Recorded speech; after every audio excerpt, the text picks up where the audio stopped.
ਦੇਸ਼ ਦੁਨੀਆ 'ਚ ਵਸਦੇ ਪੰਜਾਬੀਆਂ ਨੂੰ ਖੁਸ਼ਾਮਦੀਦ। ਮੈਂ ਹਰਜਿੰਦਰ ਸਿੰਘ ਰੰਧਾਵਾ, ਤੁਸੀਂ ਦੇਖ ਰਹੇ ਹੋ ਪੰਜਾਬ ਟੈਲੀਵਿਜ਼ਨ ਔਰ ਮੇਰੇ ਨਾਲ ਨੇ ਸੀਨੀਅਰ ਜਰਨਲਿਸਟ ਰਜੀਵ ਭਾਸਕਰ ਜੀ ਔਰ ਇੰਦਰਪ੍ਰੀਤ ਜੀ, ਦੋਨਾਂ ਨੂੰ ਜੀ ਆਇਆਂ।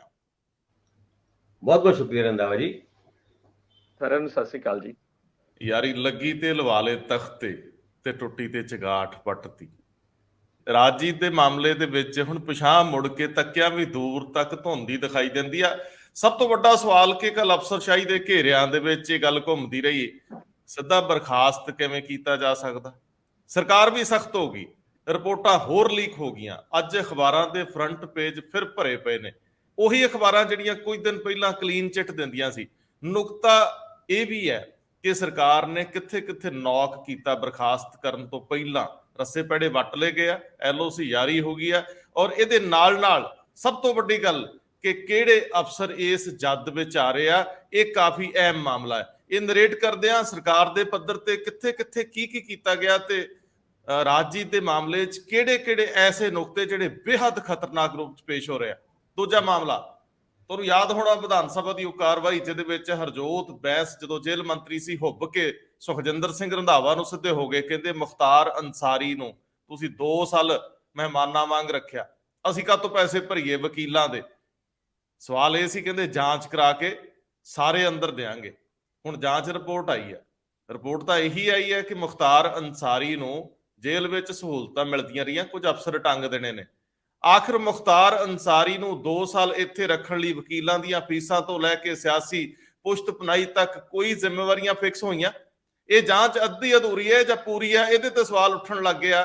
ਹੁਣ ਸਵਾਲ ਅੱਗੇ ਤੁਰਦੇ ਆ ਕਿ ਵਿਜੀਲੈਂਸ ਨੇ ਕਾਫੀ ਦਮ ਦਿਖਾਇਆ। ਵਿਜੀਲੈਂਸ ਨੇ ਬਲਬੀਰ ਸਿੰਘ ਸਿੱਧੂ ਨੂੰ ਨੋਟਿਸ ਭੇਜਿਆ, ਚੰਨੀ ਨੂੰ ਵੀ ਦੁਬਾਰਾ ਨੋਟਿਸ ਭੇਜਿਆ ਗਿਆ। ਇਸੇ ਤਰੀਕੇ ਨਾਲ ਜਿਹੜੇ ਕੋਟ ਫੱਤਾ ਉਹਨਾਂ ਦੇ ਖਿਲਾਫ ਚਾਰਜਸ਼ੀਟ ਦਾਇਰ ਕੀਤੀ ਗਈ ਹੈ। ਸਾਰੇ ਸਵਾਲਾਂ ਦੇ ਦਰਮਿਆਨ 'ਚ ਇੱਕ ਹੋਰ ਸਵਾਲ ਆਉਂਦਾ ਕਿ ਜਿਹੜਾ ਪੱਤਰ ਵਿਜੀਲੈਂਸ ਚੀਫ ਨੇ, ਸਪੈਸ਼ਲ DGP ਵਰਿੰਦਰ ਕੁਮਾਰ ਨੇ ਚੀਫ ਸੈਕਟਰੀ VK ਜੰਜੂਆ ਨੂੰ ਲਿਖਿਆ, ਉਹਦਾ ਕੀ ਬਣਿਆ? ਮਾਮਲਾ 25 ਏਕੜ ਦੇ ਇੰਡਸਟਰੀਅਲ ਪਲਾਟ ਦਾ ਸੀ ਕਿ ਇਹ ਜਿਹੜੀਆਂ ਅਲਾਟਮੈਂਟਸ ਨੇ ਰੱਦ ਕਿਉਂ ਨਾ ਕਰਤੀਆਂ ਜਾਣ ਤੇ ਜੰਜੂਆ ਸਾਹਿਬ ਵੱਲੋਂ ਚੁੱਪ ਕਿਉਂ ਧਾਰੀ ਗਈ। ਉਂਝ ਜੰਜੂਆ ਸਾਹਿਬ ਨੇ ਵਿਭਾਗੀ ਸਕੱਤਰਾਂ ਨਾਲ ਮੀਟਿੰਗ ਕਰਕੇ ਸਭ ਨੂੰ ਕਿਹਾ ਪ੍ਰਵਾਨਗੀਆਂ ਸਮੇਂ ਸਿਰ ਦੇ ਦਿਓ, ਹੁਣ ਕੁਤਾਈ ਚੱਲਣੀ ਨਹੀਂ। ਪਰ ਸਵਾਲ ਅੱਧੇ ਅਧੂਰੇ ਤੁਰਦੇ ਆ। ਅਸੀਂ RDF ਦੀ ਗੱਲ ਵੀ ਕਰਾਂਗੇ ਕਿ ਸਰਕਾਰ ਕਹਿ ਕੇ ਸੁਪਰੀਮ ਕੋਰਟ 'ਚ ਜਾਣ ਤੋਂ ਆਨਾਕਾਨੀ ਕਿਉਂ ਕਰ ਰਹੀ ਹੈ, ਕੋਰਟ ਦੇ ਵਿੱਚ ਜਾਣ ਤੋਂ ਝਿਜਕਦੀ ਕਿਉਂ ਪਈ ਆ, ਅਸਮੰਜਸ ਕਿਉਂ ਨੇ? ਇਹ ਸਾਰੇ ਸਵਾਲ ਐਡਰੈਸ ਕਰਦੇ ਆ। ਮੈਂ ਸਭ ਤੋਂ ਪਹਿਲਾਂ ਚੱਲਦਾ ਇੰਦਰਪ੍ਰੀਤ ਜੀ ਵੱਲ। ਇੰਦਰਪ੍ਰੀਤ ਜੀ, ਜਦੋਂ ਅਫਸਰਸ਼ਾਹੀ ਚੋਂ ਕਨਸੋਵਾਂ ਮਿਲਣ ਲੱਗੀਆਂ ਕਿ ਸਰਕਾਰ ਕਿਸੇ ਨੂੰ ਸਿੱਧਿਓਂ ਬਰਖਾਸਤ ਕਿਵੇਂ ਕਰ ਸਕਦੀ ਹੈ, ਸਰਕਾਰ ਨੇ ਰਾਜਜੀਤ ਦੇ ਮਾਮਲੇ 'ਚ SIT ਦੀਆਂ ਰਿਪੋਰਟਾਂ ਨੂੰ ਓਪਨ ਕਰਤਾ। ਦੂਜੇ ਨਜ਼ਰੀਏ ਤੋਂ ਇਹ ਕਿਹਾ ਜਾਂਦਾ ਕਿ ਹਰ ਧਿਰ ਆਪਣੇ ਤਰੀਕੇ ਨਾਲ ਆਪਣੀ ਗੱਲ ਪ੍ਰਕਾਸ਼ਨਾਮਾ ਤੱਕ ਭੇਜ ਰਹੀ ਆ। ਗੱਲ ਤੋਰੋ ਜ਼ਰਾ। ਰੰਧਾਵਾ ਸਾਹਿਬ, ਅਸਲ 'ਚ ਜਦੋਂ ਪਰਸੋਂ ਇਹ ਰਾਜਜੀਤ ਨੂੰ ਬਰਖਾਸਤ ਕਰਨ ਦੇ ਆਦੇਸ਼ ਆਏ ਸੀਗੇ, ਉਸ ਤੋਂ ਬਾਅਦ 'ਚ ਹੀ ਇੱਕ ਉਸਰ-ਮੁਸਰ ਹੋਣ ਲੱਗੀ ਸੀ ਕਿ ਇੱਕਦਮ ਬਿਨਾਂ ਕੋਈ ਮੌਕਾ ਦਿੱਤੇ ਕਿਵੇਂ ਬਰਖਾਸਤ ਕੀਤਾ ਜਾ ਸਕਦਾ ਹੈ। ਤੇ ਉਦੋਂ ਫਿਰ ਇਹ ਮਤਲਬ ਸਾਡੇ ਕੋਲ ਵੀ ਇਹ ਚੀਜ਼ਾਂ ਆਈਆਂ ਕਿ ਤੁਸੀਂ ਲੋਕਾਂ ਨੇ ਇਹ ਕਿਸੇ ਨੇ ਰਿਪੋਰਟ ਹੀ ਨਹੀਂ ਕੀਤਾ ਕਿ ਯਾਰ ਇਸ ਤਰ੍ਹਾਂ ਥੋੜੀ ਕਿਸੇ ਨੂੰ ਬਰਖਾਸਤ ਕੀਤਾ ਜਾ ਸਕਦਾ ਹੈ। ਕਨਸਟੀਟਿਊਸ਼ਨ ਦੀ ਜਿਹੜੀ ਧਾਰਾ 311 ਜਾਂ 12 ਹੈਗੀ ਹੈ, ਉਹਦੇ 'ਚ ਪ੍ਰੋਪਰ ਇਹ ਲਿਖਿਆ ਹੋਇਆ ਕਿ ਤੁਸੀਂ ਮੌਕਾ ਦੇਣਾ। ਜਿਹੜਾ ਵੀ ਅਫਸਰ ਤੁਸੀਂ ਬਰਖਾਸਤ ਕਰਨਾ ਚਾਹੁੰਦੇ ਹੋ, ਉਹਨੂੰ ਉਹਦੇ ਤੇ ਉਹਨੂੰ ਚਾਰਜਸ਼ੀਟ ਜਾਰੀ ਕਰਕੇ ਉਹਦੇ ਤੇ ਜਿਹੜੇ ਆਰੋਪ ਤੈਅ ਕਰੋਗੇ ਉਸ ਤੇ ਉਹਦਾ ਜਵਾਬ ਲੈਣਾ। ਤਾਂ ਉਸ ਤੇ ਫਿਰ ਇਹ ਆਇਆ ਕਿ ਵੀ ਜਿਹੜੀ SIT ਗਠਿਤ ਕੀਤੀ ਸੀਗੀ, ਉਹਨਾਂ ਨੇ ਉਹ ਸਾਰੇ ਸਵਾਲ ਲੈ ਲਿਆ ਤੇ ਉਸ 'ਚ ਰਾਜਜੀਤ ਦੇ ਵੀ ਆਨਸਰ ਹੈਗੇ ਆ। ਤੁਸੀਂ ਦੇਖੋ ਰਿਮਾਰਕਸ ਵਾਲੇ ਇੱਕ ਕਾਲਮ ਬਣਾਇਆ ਹੋਇਆ, ਉਹਦੇ 'ਚ ਸਾਰਾ ਪਾਇਆ ਹੋਇਆ। ਤੇ ਫਿਰ ਇੱਕ ਹੁੰਦਾ ਫਿਰ ਇਹਨੂੰ ਜਦੋਂ ਕਰਨਾ ਕੋਈ ਕਾਰਵਾਈ ਤਾਂ ਜਿਹੜੀ ਵੀ ਤੁਹਾਡੀ ਸਿਲੈਕਸ਼ਨ ਅਥਾਰਟੀ ਹੈਗੀ ਹੈ ਉਹਨੂੰ ਭੇਜਣਾ ਹੁੰਦਾ ਹੈ।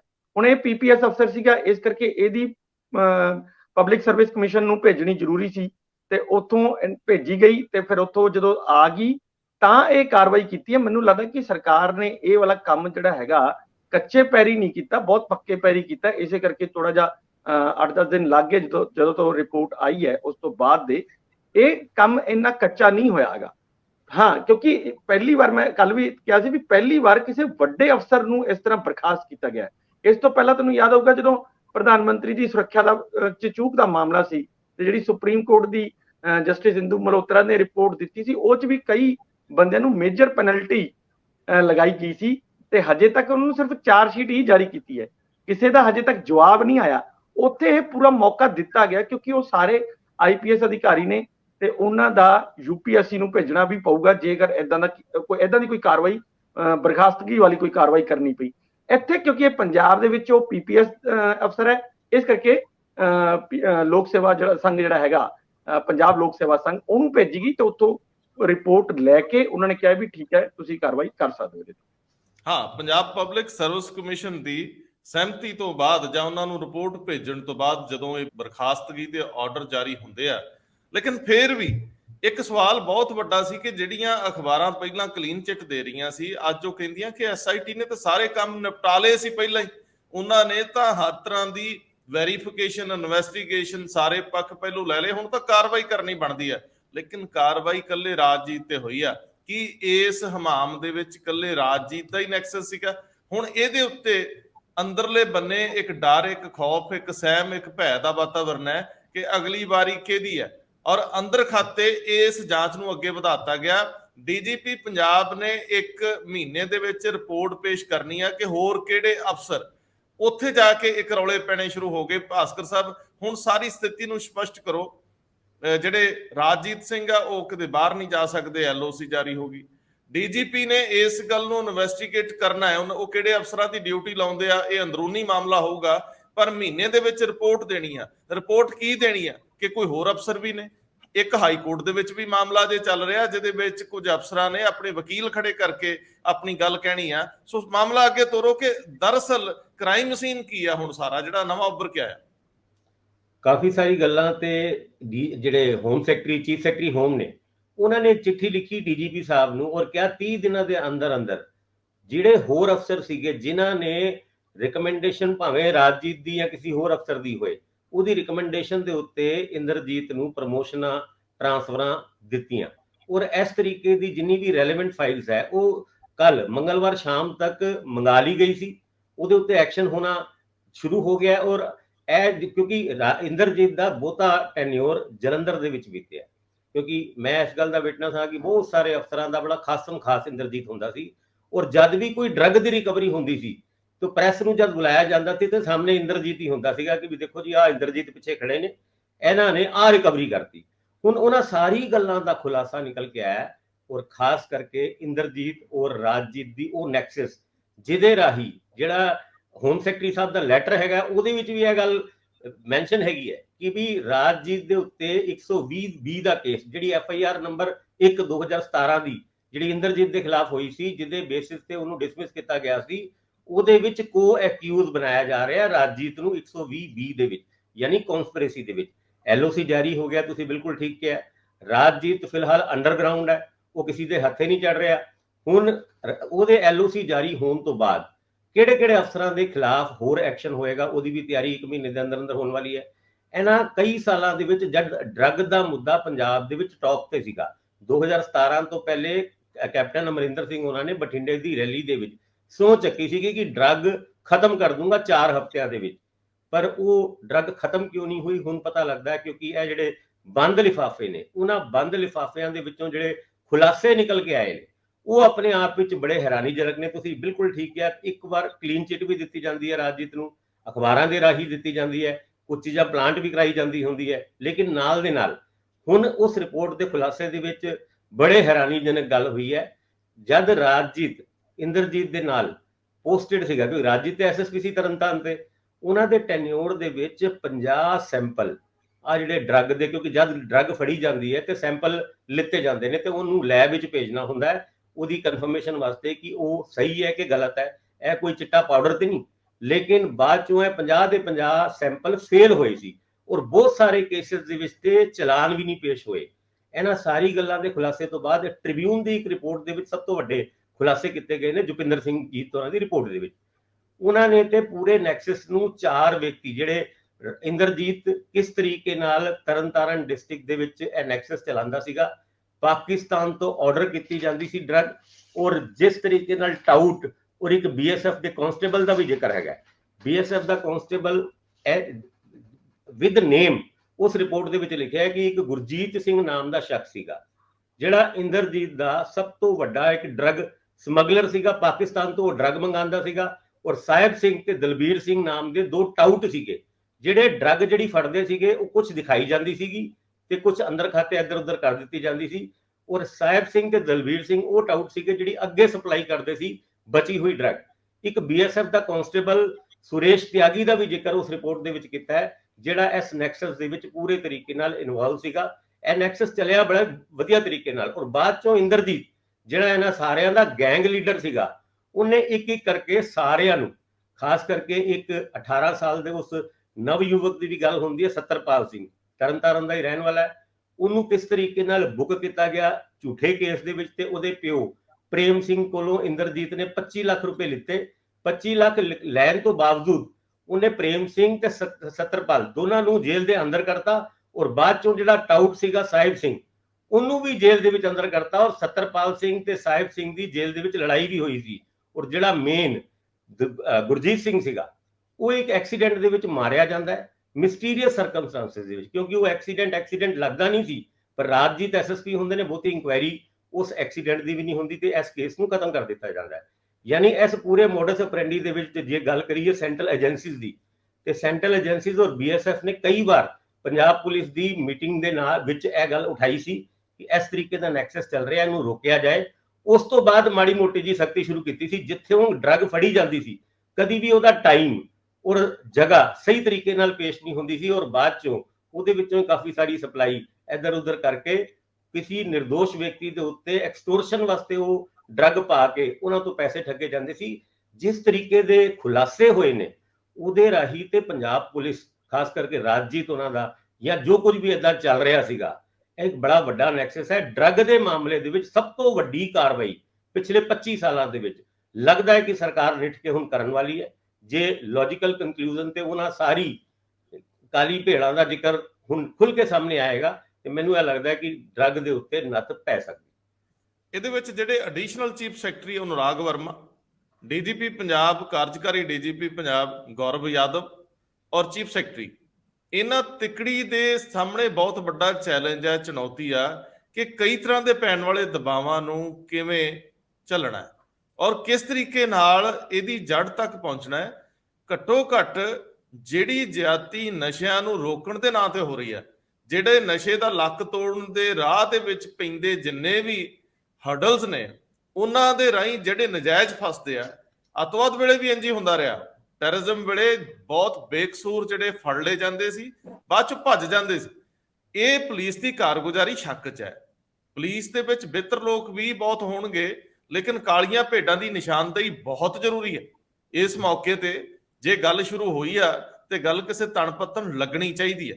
ਦੂਜਾ ਮਾਮਲਾ ਮੁਖਤਾਰ ਅੰਸਾਰੀ ਦਾ, ਸਿਆਸੀ ਪੁਸ਼ਤ ਪਨਾਈ ਦਾ, ਸਰਪ੍ਰਸਤੀ ਦਾ, ਔਰ ਇਹ ਨੈਕਸਸ ਕੋਈ ਛੋਟੇ ਨਹੀਂ ਹੈ। ਮੈਨੂੰ ਯਾਦ ਹੈ ਜੇਲ੍ਹ ਮੰਤਰੀ ਹੁੰਦਿਆਂ ਸੁਖਜਿੰਦਰ ਸਿੰਘ ਰੰਧਾਵਾ ਨੇ ਮੁੱਖ ਮੰਤਰੀ, ਤਤਕਾਲੀ ਮੁੱਖ ਮੰਤਰੀ ਕੈਪਟਨ ਅਮਰਿੰਦਰ ਸਿੰਘ ਨੂੰ ਇੱਕ ਪੱਤਰ ਲਿਖਿਆ ਸੀ, ਔਰ ਮੁਖਤਾਰ ਅੰਸਾਰੀ ਦੇ ਮਾਮਲੇ 'ਚ ਹੀ ਸੀਗਾ। ਇੱਕ ਵਿਅਕਤੀ ਜਿਹੜਾ UP ਦੇ ਵਿੱਚ ਮੋਸਟ ਵਾਂਟਡ ਸੀਗਾ, ਗੈਂਗਸਟਰਸ ਤੋਂ ਉਹ ਸਿਆਸਤਦਾਨ ਬਣਿਆ, ਉਹਨੂੰ ਇੱਕ ਛੋਟੇ ਜਿਹੇ ਮਾਮਲੇ 'ਚ 2 ਸਾਲ ਦੇ ਲਗਭਗ ਪੰਜਾਬ ਦੀ ਜੇਲ੍ਹ 'ਚ ਰੱਖਿਆ ਜਾਂਦਾ ਹੈ। ਔਰ ਜੇਲ੍ਹ 'ਚ ਰੱਖਿਆ ਹੀ ਨਹੀਂ ਜਾਂਦਾ, UP ਪੁਲਿਸ ਦੇ ਉਹਨੂੰ ਵਾਪਸ ਲਿਜਾਣ ਦੇ ਸਾਰੇ ਯਤਨ ਅਸਫਲ ਕਰਨ ਦੀ ਕੋਸ਼ਿਸ਼ ਵੀ ਕੀਤੀ ਜਾਂਦੀ ਹੈ ਔਰ ਸਰਕਾਰ ਸੁਪਰੀਮ ਕੋਰਟ ਤੱਕ ਇਹ ਕੇਸ ਲੈ ਜਾਂਦੀ ਹੈ। ਉਹ ਕਿੰਨਾ ਕੁ ਵਾਂਟਡ ਸੀ ਪੰਜਾਬ ਦੇ ਵਿੱਚ, ਜਿਸ ਕੇਸ ਦੇ ਵਿੱਚ ਲਿਆਂਦਾ ਗਿਆ ਸੀ ਉਸ ਕੇਸ ਦਾ ਬਣਿਆ ਕੀ? 2 ਸਾਲਾਂ ਦੇ ਵਿੱਚ ਉਹਦਾ ਕੁਝ ਨਹੀਂ ਬਣ ਸਕਿਆ, ਉਹਦੇ ਟ੍ਰਾਇਲ ਕਿੱਥੇ ਨੇ? ਲੇਕਿਨ ਅੱਜ ਜਿਹੜੀ ਰਿਪੋਰਟ ਛਾਇਆ ਹੋ ਰਹੀ ਆ, ਜਿਹੜੀ ਕੁਝ ਦਿਨ ਪਹਿਲਾਂ ਆ ਗਈ ਸੀ, ਅੱਜ ਨਸ਼ਰ ਹੋਈ ਆ, ਉਹ ਬੜੀ ਅੱਖਾਂ ਖੋਲਣ ਵਾਲੀ ਹੈ। ਇਹਦੇ ਵਿੱਚ ਸਿਰਫ ਤੇ ਸਿਰਫ ਜੇਲ੍ਹ 'ਚ ਰਹਿੰਦਿਆਂ ਮੁਖਤਾਰ ਅੰਸਾਰੀ ਨੂੰ ਮਿਲਦੀਆਂ ਸਹੂਲਤਾਂ ਤੇ ਕੁਝ ਇੱਕ ਅਫਸਰਾਂ ਦੇ ਦੁਆਲੇ ਦੁਆਲੇ ਘੁੰਮੀ ਜਾਂਦੀ ਆ ਗੋਲ ਗੋਲ। ਹੁਣ ਇਹਦੇ ਵਿੱਚ ਸਰਕਾਰ ਜਵਾਬ ਦੇਊਗੀ, ਕਿਉਂਕਿ ਹੁਣ ਬੈਂਸ ਸਾਹਿਬ ਤਾਂ ਮੰਤਰੀ ਨਹੀਂ ਰਹੇ, ਹਰਜੋਤ ਬੈਂਸ ਮੁੱਖ ਮੰਤਰੀ ਕੋਲ ਮਹਿਕਮਾ। ਫਿਰ ਮੁਖਤਾਰ ਅੰਸਾਰੀ ਦਾ ਇੱਥੇ ਆਉਣਾ ਤੇ ਇੱਥੇ ਉਹਨੂੰ ਰੱਖਿਆ ਜਾਣਾ ਤੇ ਵਕੀਲਾਂ ਦੀਆਂ ਫੀਸਾਂ ਤੋਂ ਲੈ ਕੇ ਇਸ ਨੈਕਸਸ ਨੂੰ ਨੰਗਾ ਕਰਨ ਵਾਲੀ ਰਿਪੋਰਟ ਕਿੱਥੇ ਆ? ਇਹ ਤਾਂ ਸਿਰਫ ਅਫਸਰਾਂ ਦੀ ਆ ਕਿ ਕਿਸੇ ਨੇ ਉਹਨੂੰ ਲੂਣ ਤੇਲ ਦਿੱਤਾ, ਕਿਸੇ ਨੇ ਉਹਨੂੰ ਬਾਹਰ ਜਾਣ ਦੀ ਇਜਾਜ਼ਤ ਦਿੱਤੀ, ਕਿਸੇ ਨੇ ਉਹਨੂੰ ਉੱਥੇ ਮਾਲਸ਼ੀਏ ਪ੍ਰਦਾਨ ਕਰਾਤੇ। ਇਹ ਤਾਂ ਨਿੱਕੀਆਂ ਨਿੱਕੀਆਂ ਗੱਲਾਂ। ਇੰਦਰਪ੍ਰੀਤ ਜੀ ਗੱਲ ਤੋਰੋ। ਰੰਧਾਵਾ ਸਾਹਿਬ, ਦੇਖੋ ਇਹ ਇਸ਼ੂ ਬੜਾ ਪੰਜਾਬ ਦੇ ਵਿੱਚ ਹੌਟ ਰਿਹਾ ਹੈ। ਪਿਛਲੇ ਤੁਸੀਂ ਦੇਖਿਆ ਹੋਣਾ, ਪਿਛਲੇ ਸੈਸ਼ਨ ਦੇ ਵਿੱਚ ਤਾਂ ਹਰਜੋਤ ਬੈਂਸ ਹੋਣਾ ਨੇ ਵਿਧਾਨ ਸਭਾ ਦੇ ਵਿੱਚ ਕਈ ਜਿਵੇਂ ਅੱਖਾਂ ਖੋਲਣ ਵਾਲੇ ਤੱਥ ਜਿਵੇਂ ਕਹਿੰਦੇ ਨੇ ਪੇਸ਼ ਕੀਤੇ ਜਦੋਂ ਉਹਨਾਂ ਨੇ ਇਹ ਕਿਹਾ ਵੀ ਕਰੋੜਾਂ ਰੁਪਏ ਜਿਹੜੇ ਹੈਗੇ ਆ ਉਹ ਵਕੀਲਾਂ ਦੀ ਫੀਸ ਦੇਣ ਲਈ ਵਰਤੇ ਗਏ। ਜਿਹੜੇ ਮੁਖਤਾਰ ਅੰਸਾਰੀ ਦੇ ਮਾਮਲੇ 'ਚ ਸੀ, ਉਹ ਸੁਪਰੀਮ ਕੋਰਟ ਤੱਕ ਮਾਮਲਾ ਗਿਆ। ਜਿਵੇਂ ਤੁਸੀਂ ਕਿਹਾ, ਯੂਪੀ ਪੁਲਿਸ ਉਹਨਾਂ ਨੂੰ ਕਹਿ ਰਹੀ ਸੀ ਅਸੀਂ ਲੈ ਕੇ ਜਾਣਾ, ਤੇ ਇਹ ਕਹਿ ਰਹੇ ਸੀ ਵੀ ਨਹੀਂ, ਉਹ ਸਾਨੂੰ ਇੱਥੇ ਚਾਹੀਦਾ ਹੈ ਤੇ ਅਸੀਂ ਇੱਥੇ ਹੀ ਰੱਖਣਾ। ਕਰੋੜਾਂ ਰੁਪਏ, ਦੇਖੋ ਅਸੀਂ ਬਿਲਕੁਲ ਠੀਕ ਗੱਲ ਹੈ ਤੁਸੀਂ ਕਹੀ ਕਿ ਉਹ ਇਹੋ ਜਿਹਾ ਕਿਹੜਾ ਸੰਗੀਨ ਮਾਮਲਾ ਸੀ ਪੰਜਾਬ ਦਾ ਜਿਹਦੇ ਲਈ ਅਸੀਂ ਇੰਨਾ ਲੱਖਾਂ ਕਰੋੜਾਂ ਰੁਪਏ ਖਰਚ ਕਰਤਾ। ਇੱਕ ਬਿਲਡਰ ਮੋਹਾਲੀ ਦੇ ਹੈਗੇ ਆ ਜਿਸ ਤੋਂ 10 ਕਰੋੜ ਰੁਪਏ ਦੀ ਜਿਹੜੀ ਰੰਗਦਾਰੀ, ਇੰਜੀ ਸ਼ਬਦ ਹੈਗਾ ਕਿ ਰੰਗਦਾਰੀ ਲੈਣ ਵਾਸਤੇ ਉਹਨੂੰ ਅਰੈਸਟ ਕੀਤਾ ਸੀ ਤੇ ਇੱਥੇ ਉਹਨੂੰ ਮਤਲਬ ਰੋਪੜ ਜੇਲ੍ਹ ਦੇ ਵਿੱਚ ਰੱਖਿਆ ਗਿਆ। ਮੇਨ ਗੱਲ ਇਹ ਸੀ ਕਿ ਉਹਨੂੰ ਇੱਥੇ ਰੱਖਣਾ, ਕਿਉਂਕਿ ਆਪੋਜੀਸ਼ਨ ਇਹ ਆਰੋਪ ਲਗਾਉਂਦੀ ਹੋਈ ਸੀ ਵੀ ਇਹਦੇ ਲਈ ਸਰਕਾਰੀ ਪੁਸ਼ਤ ਪਨਾਹੀ ਹੈਗੀ ਹੈ, ਜਾਣਬੁੱਝ ਕੇ ਉਹਨੂੰ ਇੱਥੇ ਰੱਖਿਆ ਜਾ ਰਿਹਾ। ਉੱਥੇ ਡਰ ਹੈ ਕਿ ਯੋਗੀ ਸਰਕਾਰ ਕਿਤੇ, ਜਿਸ ਤਰ੍ਹਾਂ ਹੋਰ ਕਈ ਗੈਂਗਸਟਰ ਉਹਨਾਂ ਨੇ, ਤੁਸੀਂ ਦੇਖਿਆ ਹੀ ਹੈ ਪਿਛਲੇ ਦਿਨਾਂ ਤੀਕ ਅਹਿਮਦ ਹੋਰਾਂ ਨਾਲ, ਯਾਰ ਹੋਰ ਜਿੰਨੇ ਵੀ ਹੈਗੇ ਨੇ, ਵਿਕਾਸ ਦੁਬੇ ਤੋਂ ਲੈ ਕੇ, ਕਿਸ ਤਰ੍ਹਾਂ ਉਹਨਾਂ ਨੇ ਨਿਪਟਿਆ ਉਹਨਾਂ ਨਾਲ, ਕਿ ਇਹਨਾਂ ਦਾ ਵੀ ਹਾਲ ਉਸ ਤਰ੍ਹਾਂ ਦਾ ਹੀ ਨਾ ਹੋ ਜੇ। ਇਸ ਕਰਕੇ ਉਹ ਇੱਥੇ ਰੱਖੇ ਗਏ ਤੇ ਹਰਜੋਤ ਬੈਂਸ ਨੇ ਕਿਹਾ ਵੀ ਇਹਦੀ ਡਿਟੇਲ ਇਨਕੁਆਇਰੀ ਕਰਾਉਂਗਾ ਤੇ ਕੇਸ ਵੀ ਦਰਜ ਕਰਾਉਂਗਾ। ਪਰ ਹੁਣ ਜਦੋਂ RN ਢੋਕੇ ਸਾਹਿਬ ਜਿਨ੍ਹਾਂ ਨੇ ਇਹ ਇਨਕੁਆਇਰੀ ਕੀਤੀ ਹੈ, ਉਹਨਾਂ ਦੀ ਰਿਪੋਰਟ ਆਈ ਹੈ, ਉਹਦੇ ਵਿੱਚ ਇਹ ਗੱਲ ਤਾਂ ਕੀਤੀ ਗਈ ਹੈ ਕਿ ਮੁਖਤਾਰ ਅੰਸਾਰੀ ਨੂੰ ਸੁੱਖ ਸੁਵਿਧਾਵਾਂ ਇੱਥੇ ਦਿੱਤੀਆਂ ਗਈਆਂ। ਇੱਕ ਤਾਂ ਇਹ ਨਹੀਂ ਦੱਸਿਆ ਗਿਆ ਕਿ ਕੀ ਉਹਦੇ 'ਚ ਕੋਈ ਵੱਡੇ ਜੇਲ੍ਹ ਮੰਤਰੀ ਦਾ ਜਾਂ ਪੋਲੀਟੀਸ਼ੀਅਨ ਦਾ ਕੋਈ ਰੋਲ ਹੈ। ਉਹ ਇਹਦੇ 'ਚ ਇਹ ਰਿਪੋਰਟ ਉਸ ਤੇ ਕੋਈ ਗੱਲ ਨਹੀਂ ਕਰ ਰਹੀ। ਉਹ ਸਿਰਫ ਔਰ ਸਿਰਫ ਜਿਹੜੇ ਰੋਪੜ ਜੇਲ੍ਹ ਦੇ ਆਫੀਸ਼ੀਅਲਸ ਨੇ, ਕੱਲਾ ਉਹਨਾਂ ਤੇ ਹੀ ਮਤਲਬ ਉਹਨਾਂ ਤੇ ਹੀ ਉਹਨਾਂ ਨੇ ਰੱਖੀ ਹੋਈ ਹੈ। ਤੇ ਨਾਲ ਹੀ ਇਹ ਕਿਹਾ ਹੈ ਕਿ ਜਿਹੜੀ ਇਹ ਰਿਪੋਰਟ ਦੇ ਵਿੱਚ ਜਿੰਨੇ ਵੀ ਅਫਸਰ ਸ਼ਾਮਿਲ ਨੇ ਉਹਨਾਂ ਤੇ PC ਐਕਟ ਯਾਨੀ ਕਰਪਸ਼ਨ ਦਾ ਜਿਹੜਾ ਹੈਗਾ, ਪ੍ਰੀਵੈਂਸ਼ਨ ਆਫ ਕਰਪਸ਼ਨ ਐਕਟ ਹੈ, ਉਹਦੇ ਅਧੀਨ ਪਰਚਾ ਦਰਜ ਕਰਤਾ ਜਾਏ। ਤੇ ਦੇਖੋ ਹੁਣ ਹੋਮ ਕੋਲੇ ਪਹੁੰਚ ਚੁੱਕੀ ਹੈ, ਹੋਮ ਵਾਲਿਆਂ ਨੇ ਅੱਗੇ ਇਹਨੂੰ ਕਾਰਵਾਈ ਲਈ CM ਨੂੰ ਭੇਜਤਾ ਹੈ। ਹਜੇ ਤੱਕ ਆਈ ਨਹੀਂ ਹੈ ਰਿਪੋਰਟ, CM ਨੇ ਇਸ ਤੇ ਕੀ ਫੈਸਲਾ ਲਿਆ ਹਜੇ ਤੱਕ ਇਹ ਆਇਆ ਨਹੀਂ ਹੈ। ਜੇ ਉਹ ਰਿਪੋਰਟ ਤੋਂ ਨਾ ਖੁਸ਼ ਹੁੰਦੇ ਆ ਵੀ ਹਾਂ ਇਹ ਰਿਪੋਰਟ ਤਾਂ ਯਾਰ ਉਸ ਤਰ੍ਹਾਂ ਦੀ ਹੈ ਹੀ ਨਹੀਂ ਜਿਸ ਤਰ੍ਹਾਂ ਦਾ ਕਿਹਾ ਗਿਆ ਸੀ, ਤਾਂ ਕੀ ਹੋਰ ਇਨਕੁਆਇਰੀ ਕਰਾਈ ਜਾਏਗੀ ਡਿਟੇਲ, ਜਾਂ ਫਿਰ ਇਸ ਨੂੰ ਮਤਲਬ ਇੱਕ ਮੰਨ ਕੇ ਹੀ ਕਿ ਠੀਕ ਹੈ ਜੋ ਕੁਝ ਹੋ ਗਿਆ ਓਕੇ ਹੈ ਤੇ ਫਿਰ ਉਹਨੂੰ ਫਾਈਲ ਕਰਤਾ ਜਾਏਗਾ। RN ਢੋਕੇ ਬੜੇ ਕਾਬਲ ਅਫਸਰ ਨੇ ਔਰ ਉਹਨਾਂ ਨੇ ਕਾਫੀ ਐਸੇ ਟਾਸਕ ਸਰ ਕੀਤੇ ਆ ਕਿ ਉਹਨਾਂ ਨੂੰ ਸਿਰਫ ਜਾਂਚ ਸੀਮਤ ਦਾਇਰਿਆਂ 'ਚ ਕਰਨ ਲਈ ਕਿਹਾ ਗਿਆ ਸੀ। ਜਾਂਚ ਆਰਡਰ ਜਦੋਂ ਕੀਤੀ ਗਈ ਆ ਉਹਦਾ ਦਾਇਰਾ ਸੀਮਤ ਕਰਤਾ ਗਿਆ ਸੀ, ਜਾਂ ਫਿਰ ਸਮੁੱਚੀ ਜਾਂਚ ਜਿਹਦੇ ਵਿੱਚ ਵਕੀਲਾਂ ਦੀਆਂ ਫੀਸਾਂ ਤੋਂ ਲੈ ਕੇ ਉਹਨੂੰ ਇੱਥੇ ਰੱਖੇ ਜਾਣ ਦੌਰਾਨ ਵਾਪਰੀਆਂ ਘਟਨਾਵਾਂ, ਔਰ ਇਹ ਕਿੱਥੋਂ ਤੱਕ ਫੈਲਿਆ ਹੋਇਆ ਸੀ ਕਿ ਉਹ ਐਕਸਟੋਰਸ਼ਨ ਦਾ ਮਾਮਲਾ, ਕਿ ਉਹ ਕੰਪਲੇਂਟ ਜਿਹੜੀ ਇੱਕ ਬਿਲਡਰ ਵੱਲੋਂ ਹੋਈ ਸੀ, ਔਰ ਕੀ ਇਹ ਜਾਣਬੁੱਝ ਕੇ ਇਹ ਸਾਰੇ ਮਾਮਲੇ ਕਿਸ ਦਿਸ਼ਾ 'ਚ ਜਾਣਗੇ, ਇਹਨਾਂ ਦਾ ਅਜੇ ਨੰਗਾ ਕੱਚਾ ਚਿੱਠਾ ਪੇਸ਼ ਹੋਣਾ। ਉਮੀਦ ਹੈ ਕਿ ਸਰਕਾਰ ਇਹਦੇ ਉੱਤੇ ਆਖਰੀ ਹਰਫ ਜ਼ਰੂਰ ਕਹੂਗੀ, ਚੁੱਪ ਨਹੀਂ ਧਾਰ ਲੂਗੀ। ਭਾਸਕਰ ਸਾਹਿਬ ਕੁਝ ਕਹਿਣ ਲੱਗੇ ਆ, ਕੱਲ ਤੋਰੋ। ਰੰਧਾਵਾ ਜੀ, ਮੁਖਤਾਰ ਅੰਸਾਰੀ ਦੇ ਮਾਮਲੇ ਦੇ ਵਿੱਚ ਤੁਹਾਨੂੰ ਯਾਦ ਹੋਏਗਾ ਹਰਜੋਤ ਬੈਂਸ ਉਹਨਾਂ ਜਦ ਜੇਲ੍ਹ ਮਿਨਿਸਟਰ ਹੁੰਦੇ ਸੀਗੇ, ਉਹਨਾਂ ਨੇ ਅਸੈਂਬਲੀ ਦੇ ਫਲੋਰ ਦੇ ਵਿੱਚ ਇਹ ਗੱਲ ਬੜੀ ਉੱਚੀ ਆਵਾਜ਼ ਦੇ ਵਿੱਚ ਕਹੀ ਸੀ ਕਿ ਜਿਸ ਤਰੀਕੇ ਨਾਲ ਮੁਖਤਾਰ ਅੰਸਾਰੀ ਨੂੰ ਜੇਲ੍ਹ ਦੇ ਵਿੱਚ ਸਾਰੀ ਫੈਸਿਲਿਟੀ ਮਿਲਦੀ ਸੀ ਪ੍ਰੀਵੀਅਸ ਗਵਰਨਮੈਂਟ ਦੇ ਵੇਲੇ, ਔਰ ਉਹਨਾਂ ਦਾ ਇਸ਼ਾਰਾ ਸੁਖਜਿੰਦਰ ਸਿੰਘ ਰੰਧਾਵਾ ਜਿਹੜੇ ਸਾਹਮਣੇ ਵਾਲੇ ਬੈਂਚ, ਕਿਉਂਕਿ ਉਹ ਜੇਲ੍ਹ ਮਿਨਿਸਟਰ ਹੁੰਦੇ ਸੀ ਪਹਿਲੇ, ਪਰ ਸੁਖਜਿੰਦਰ ਸਿੰਘ ਰੰਧਾਵਾ ਉਹਨਾਂ ਨੇ ਆਪਣੇ ਬਿਆਨ ਦੇ ਵਿੱਚ ਇਹ ਗੱਲ ਕਹੀ ਸੀ ਤੇ ਮੈਂ ਤੇ ਮੁਖਤਾਰ ਅੰਸਾਰੀ ਨੂੰ ਦਿੱਤੀ ਹੋਈ ਸੁਵਿਧਾਵਾਂ ਨੂੰ ਰੋਕਣ ਵਾਸਤੇ ਮੁੱਖ ਮੰਤਰੀ ਜਿਹੜੇ ਉਸ ਟਾਈਮ ਦੇ ਮੁੱਖ ਮੰਤਰੀ ਸੀ ਕੈਪਟਨ ਅਮਰਿੰਦਰ ਸਿੰਘ, ਉਹਨਾਂ ਦਾ ਵਿਰੋਧ ਤੱਕ ਕੀਤਾ ਸੀਗਾ। ਇਸ ਮਾਮਲੇ ਦੇ ਵਿੱਚ ਕੁਝ ਦਿਨ ਪਹਿਲੇ ਇੱਕ ਖਬਰ ਪੜਨ ਨੂੰ ਮਿਲੀ ਅਖਬਾਰਾਂ ਦੇ ਵਿੱਚ ਕਿ ਕਲੀਨ ਚਿੱਟ ਦੇ ਦਿੱਤੀ ਗਈ ਮੁਖਤਾਰ ਅੰਸਾਰੀ ਦੇ ਮਾਮਲੇ ਦੇ ਵਿੱਚ। ਇਸ ਤਰ੍ਹਾਂ ਦੀ ਹੀ ਖਬਰ ਰਾਜਜੀਤ ਦੇ ਮਾਮਲੇ ਦੇ ਵਿੱਚ ਵੀ ਸੀਗੀ ਕਿ ਰਾਜਜੀਤ ਨੂੰ ਕਲੀਨ ਚਿੱਟ ਦੇ ਦਿੱਤੀ ਗਈ, ਔਰ ਉਸ ਤੋਂ ਬਾਅਦ ਜਿਹੜੇ ਖੁਲਾਸੇ ਹੋ ਰਹੇ ਨੇ, ਭਾਵੇਂ ਰਾਜਜੀਤ ਦੇ ਕੇਸ ਦੇ ਵਿੱਚ ਕਿ ਰਾਜਜੀਤ ਤੇ ਉਸ ਰਿਪੋਰਟ ਦੇ ਵਿੱਚ ਕਿਸੇ ਵੀ ਜਗ੍ਹਾ ਕਲੀਨ ਚਿੱਟ ਦਾ ਜ਼ਿਕਰ ਤੱਕ ਨਹੀਂ ਹੈ। ਹੁਣ ਮੁਖਤਾਰ ਅੰਸਾਰੀ ਦੀ ਗੱਲ ਅੱਗੇ ਤੁਰੀ ਹੈ। ਮੁਖਤਾਰ ਅੰਸਾਰੀ ਤੋਂ ਰਿਲੇਟਡ ਇੱਕ ਗੱਲ ਮੈਂ ਜ਼ਰੂਰ ਕਰਨਾ ਚਾਹੂੰਗਾ। ਉਹਨਾਂ ਦਿਨਾਂ ਦੇ ਵਿੱਚ ਸਿਕਿਉਰਿਟੀ ਦੇ ਇਕਵਿਪਮੈਂਟਸ ਬਣਾਉਣ ਵਾਲੀ ਇੱਕ ਕੰਪਨੀ ਦੇ MD ਦਾ ਮੈਂ ਇੰਟਰਵਿਊ ਲਿੱਤਾ ਸੀਗਾ। ਉਹਨੇ ਆਪਣੀ ਗੱਲਾਂ ਦੇ ਵਿੱਚ, ਕਿਉਂਕਿ ਇਲੈਕਸ਼ਨ ਚੱਲ ਰਿਹਾ ਸੀਗਾ ਉਹਨਾਂ ਦਿਨਾਂ ਦੇ ਵਿੱਚ, ਤੇ ਕਹਿੰਦੇ ਕਿ ਵੀ ਹੁਣ ਕੱਲ ਵੀ ਮੁਖਤਾਰ ਅੰਸਾਰੀ ਸਾਡੇ ਕੋਲ ਆਇਆ ਹੋਇਆ ਸੀ ਇਹਨਾਂ ਚੀਜ਼ਾਂ ਵਾਸਤੇ, ਸਿਕਿਉਰਿਟੀ ਇਕਵਿਪਮੈਂਟਸ ਵਾਸਤੇ। ਉਹਨੇ ਇੰਟਰਵਿਊ ਦੇ ਵਿੱਚ ਕਹਿ ਤੇ ਦਿੱਤੀ ਇਹ ਗੱਲਾਂ, ਬਾਅਦ ਚੋਂ ਰਿਕੁਐਸਟ ਕਰਕੇ ਇਹ ਮਨਾ ਕੀਤਾ ਹੈ ਕਿ ਤੁਸੀਂ ਮੁਖਤਾਰ ਅੰਸਾਰੀ ਦਾ ਨਾਂ ਨਾ ਲਿਖਣਾ ਕਿਉਂਕਿ ਇਹ ਤੇ ਜੇਲ੍ਹ ਵਿੱਚ ਹੈਗਾ ਆਫੀਸ਼ੀਅਲੀ ਤੇ ਇਹ ਆ ਨਹੀਂ ਸਕਦਾ। ਪਰ ਸਾਰਿਆਂ ਨੂੰ ਪਤਾ ਹੈ ਉਹ ਸਾਰੀ ਪੋਲੀਟੀਕਲ ਪਾਰਟੀਆਂ ਦੇ ਨਾਲ ਉਹਦੇ ਬਹੁਤ ਅੱਛੇ ਸੰਬੰਧ ਹੈਗੇ ਹੈ, ਔਰ ਜਿਸ ਤਰੀਕੇ ਦੀ ਫੈਸਿਲਿਟੀ ਉਹਨੂੰ ਮਿਲਦੀ ਹੈ। ਮੁਖਤਾਰ ਅੰਸਾਰੀ ਨੂੰ UP ਨੂੰ ਨਾ ਦੇਣ ਵਾਸਤੇ 23 ਲੱਖ ਰੁਪਏ ਸਰਕਾਰ ਨੇ ਖਰਚੇ ਸੀ ਕਿ ਇਹਦਾ ਜ਼ਿਕਰ ਤੇ ਹਰਜੋਤ ਸਿੰਘ ਬੈਂਸ ਉਹਨਾਂ ਨੇ ਕਰਤਾ ਸੀਗਾ। ਫਾਈਨਲੀ ਸੁਪਰੀਮ ਕੋਰਟ ਤੋਂ ਆਰਡਰ ਲੈ ਕੇ ਆਣੇ ਪਏ ਕਿ ਦੋ। ਫਿਰ ਉਹ ਐਂਬੂਲੈਂਸ, ਜਿਹੜੀ ਐਂਬੂਲੈਂਸ ਗਈ ਸੀ ਉਹ ਕਿਹਦੀ ਸੀ, ਉਹਦੇ ਉੱਤੇ ਵੀ ਕੰਟਰੋਵਰਸੀ ਹੋਈ ਕਿ ਉਸ ਐਂਬੂਲੈਂਸ ਦੇ ਵਿੱਚ ਇੱਕ ਤਰੀਕੇ ਨਾਲ ਮੁਖਤਾਰ ਅੰਸਾਰੀ ਨੂੰ ਜਦ ਯੂਪੀ ਪਹੁੰਚਾਇਆ ਗਿਆ, ਉਸ ਤੋਂ ਬਾਅਦ ਖਬਰਾਂ ਆਣੀ ਬੰਦ ਹੋ ਗਈ। ਇਸ ਮੁੱਦੇ ਦੇ ਉੱਤੇ ਪੰਜਾਬ ਸਰਕਾਰ ਹੁਣ ਅੱਗੇ ਵੱਧਦੀ ਨਜ਼ਰ ਆ ਰਹੀ ਹੈ। ਲੱਗਦਾ ਹੈ ਕਿ ਇਹ ਵੀ ਲੌਜੀਕਲ ਕੰਕਲੂਜਨ ਤੇ ਪਹੁੰਚੇਗੀ, ਜਿੱਦਾਂ ਹਾਈ ਕੋਰਟ ਦੀ ਉਹ ਰਿਪੋਰਟ ਜਿਹੜੀ ਡਰੱਗਸ ਦੇ ਉੱਤੇ ਸੀਗੀ ਉਹ ਹੁਣ ਅੱਗੇ ਵੱਧਦੀ ਨਜ਼ਰ ਆ ਰਹੀ। ਜਦੋਂ ਸੁਖਜਿੰਦਰ ਸਿੰਘ ਰੰਧਾਵਾ ਜੇਲ੍ਹ ਮੰਤਰੀ ਸੀ ਤੇ ਮੈਨੂੰ ਯਾਦ ਹੈ ਅਸੀਂ ਵੀ ਉਦੋਂ ਇਹ ਜ਼ਿਕਰ ਕੀਤਾ ਸੀ, ਉਹਨਾਂ ਦੇ ਨਿੱਜੀ ਨੰਬਰ ਤੋਂ ਇੱਕ ਪੱਤਰ ਮੇਰੇ ਫੋਨ ਤੇ ਪਿਆ ਹੈ, ਮੈਂ ਹੁਣ ਉਹਨੂੰ ਸਾਹਮਣੇ ਦੇ ਕੱਢ ਰਿਹਾ। ਸੁਖਜਿੰਦਰ ਸਿੰਘ ਰੰਧਾਵਾ ਦਾ ਇਹ ਪੱਤਰ ਜਿਹੜਾ ਇਹ ਹੈਗਾ PS/CSM 365 ਸਹਿਕਾਰਤਾ ਤੇ ਜੇਲ੍ਹ ਵਿਭਾਗ ਮੰਤਰੀ ਪੰਜਾਬ ਮਿਤੀ 1/4/2021 ਦਾ। ਉਹ ਕੈਪਟਨ ਸਾਹਿਬ ਨੂੰ ਕਹਿੰਦੇ ਆ ਕਿ ਆਪਦੇ ਧਿਆਨ 'ਚ ਮੈਂ ਇੱਕ ਸੰਵੇਦਨਸ਼ੀਲ ਮਾਮਲਾ ਲਿਆਉਣਾ ਚਾਹੁੰਦਾ ਹੈ। ਮੇਰੇ ਅਧੀਨ ਆਉਂਦੇ ਜੇਲ੍ਹ ਵਿਭਾਗ ਨਾਲ ਸੰਬੰਧਿਤ ਹੈ ਜਿਹੜਾ ਕਿ ਉੱਤਰ ਪ੍ਰਦੇਸ਼ ਦਾ ਵਿਧਾਇਕ ਮੁਖਤਾਰ ਅੰਸਾਰੀ, ਜਿਸ ਖਿਲਾਫ ਵੱਖ-ਵੱਖ ਧਾਰਾਵਾਂ 'ਚ ਅਪਰਾਧਿਕ ਸੰਗੀਨ ਮਾਮਲੇ ਦਰਜ ਆ, ਉਹਦਾ ਮਾਮਲਾ ਜੇਲ੍ਹ 'ਚ ਬੰਦ ਹੋਣ ਦਾ ਤੂਲ ਫੜਦਾ ਜਾ ਰਿਹਾ। ਹੁਣ ਸਵਾਲ ਇਹਦੇ ਵਿੱਚ ਇਹ ਡਿਟੇਲਡ ਪੱਤਰ ਹੈ, ਕੈਪਟਨ ਨੂੰ ਲਿਖਿਆ ਜਾਂਦਾ। ਇਹਦਾ ਮਤਲਬ ਸੁਖਜਿੰਦਰ ਸਿੰਘ ਰੰਧਾਵਾ ਨੂੰ ਇਹ ਅੰਦਾਜ਼ਾ ਸੀ ਵੀ ਕੱਲ ਨੂੰ ਇਹ ਸਿਆਸੀ ਕੈਰੀਅਰ ਤੇ ਵੱਡਾ ਦਾਗ ਪਾਊਗਾ, ਡੈਂਟ ਪਾਊਗਾ। ਔਰ ਇਹ ਮਾਮਲੇ ਜੇਕਰ ਏਡੇ ਵੱਡੇ ਆ, ਜੇ ਕੈਪਟਨ ਅਮਰਿੰਦਰ ਸਿੰਘ ਨੂੰ ਚਿੱਠੀ ਲਿਖੀ ਜਾਂਦੀ ਤੇ ਅਮਰਿੰਦਰ ਸਿੰਘ ਅੱਗੋਂ ਕੀ ਲਿਖਦੇ, ਕੋਈ ਜ਼ਰੂਰ ਰਿਕਾਰਡ ਤੇ ਹੋਊਗਾ ਕਿ ਐਸੀ ਜਾਂਚ ਹੋਈ ਹੈ। ਇਹ ਤਾਂ ਠੋਕੇ ਸਾਹਿਬ ਦੱਸ ਸਕਦੇ ਆ ਕਿ ਉਹਨਾਂ ਨੂੰ ਇਹ ਜਾਂਚ ਕਰਨ ਲਈ ਕਿਹਾ ਗਿਆ ਸੀਗਾ ਵੀ ਜੇ ਉਦੋਂ ਦਾ ਜੇਲ੍ਹ ਮੰਤਰੀ ਮੁੱਖ ਮੰਤਰੀ ਨੂੰ ਲਿਖਦਾ ਤੇ ਮੁੱਖ ਮੰਤਰੀ ਤੇ ਵਿਭਾਗ ਵੱਲੋਂ ਅੱਜ ਦਿਨ ਵੇਲੇ ਕੋਸ਼ਿਸ਼ ਕਰਾਂਗੇ ਇਹਦੇ ਤੇ ਫਰਦਰ ਇਨਵੈਸਟੀਗੇਸ਼ਨ ਕਰਨ ਦੀ। ਅੱਗੇ ਤੁਰਦੇ ਆ ਇੰਦਰਪ੍ਰੀਤ ਜੀ, ਭਾਸਕਰ ਸਾਹਿਬ ਕੋਲੋਂ ਹੀ ਵਿਜੀਲੈਂਸ ਨਾਲ ਜੁੜੇ ਮਾਮਲੇ ਲੈ ਲਈਏ।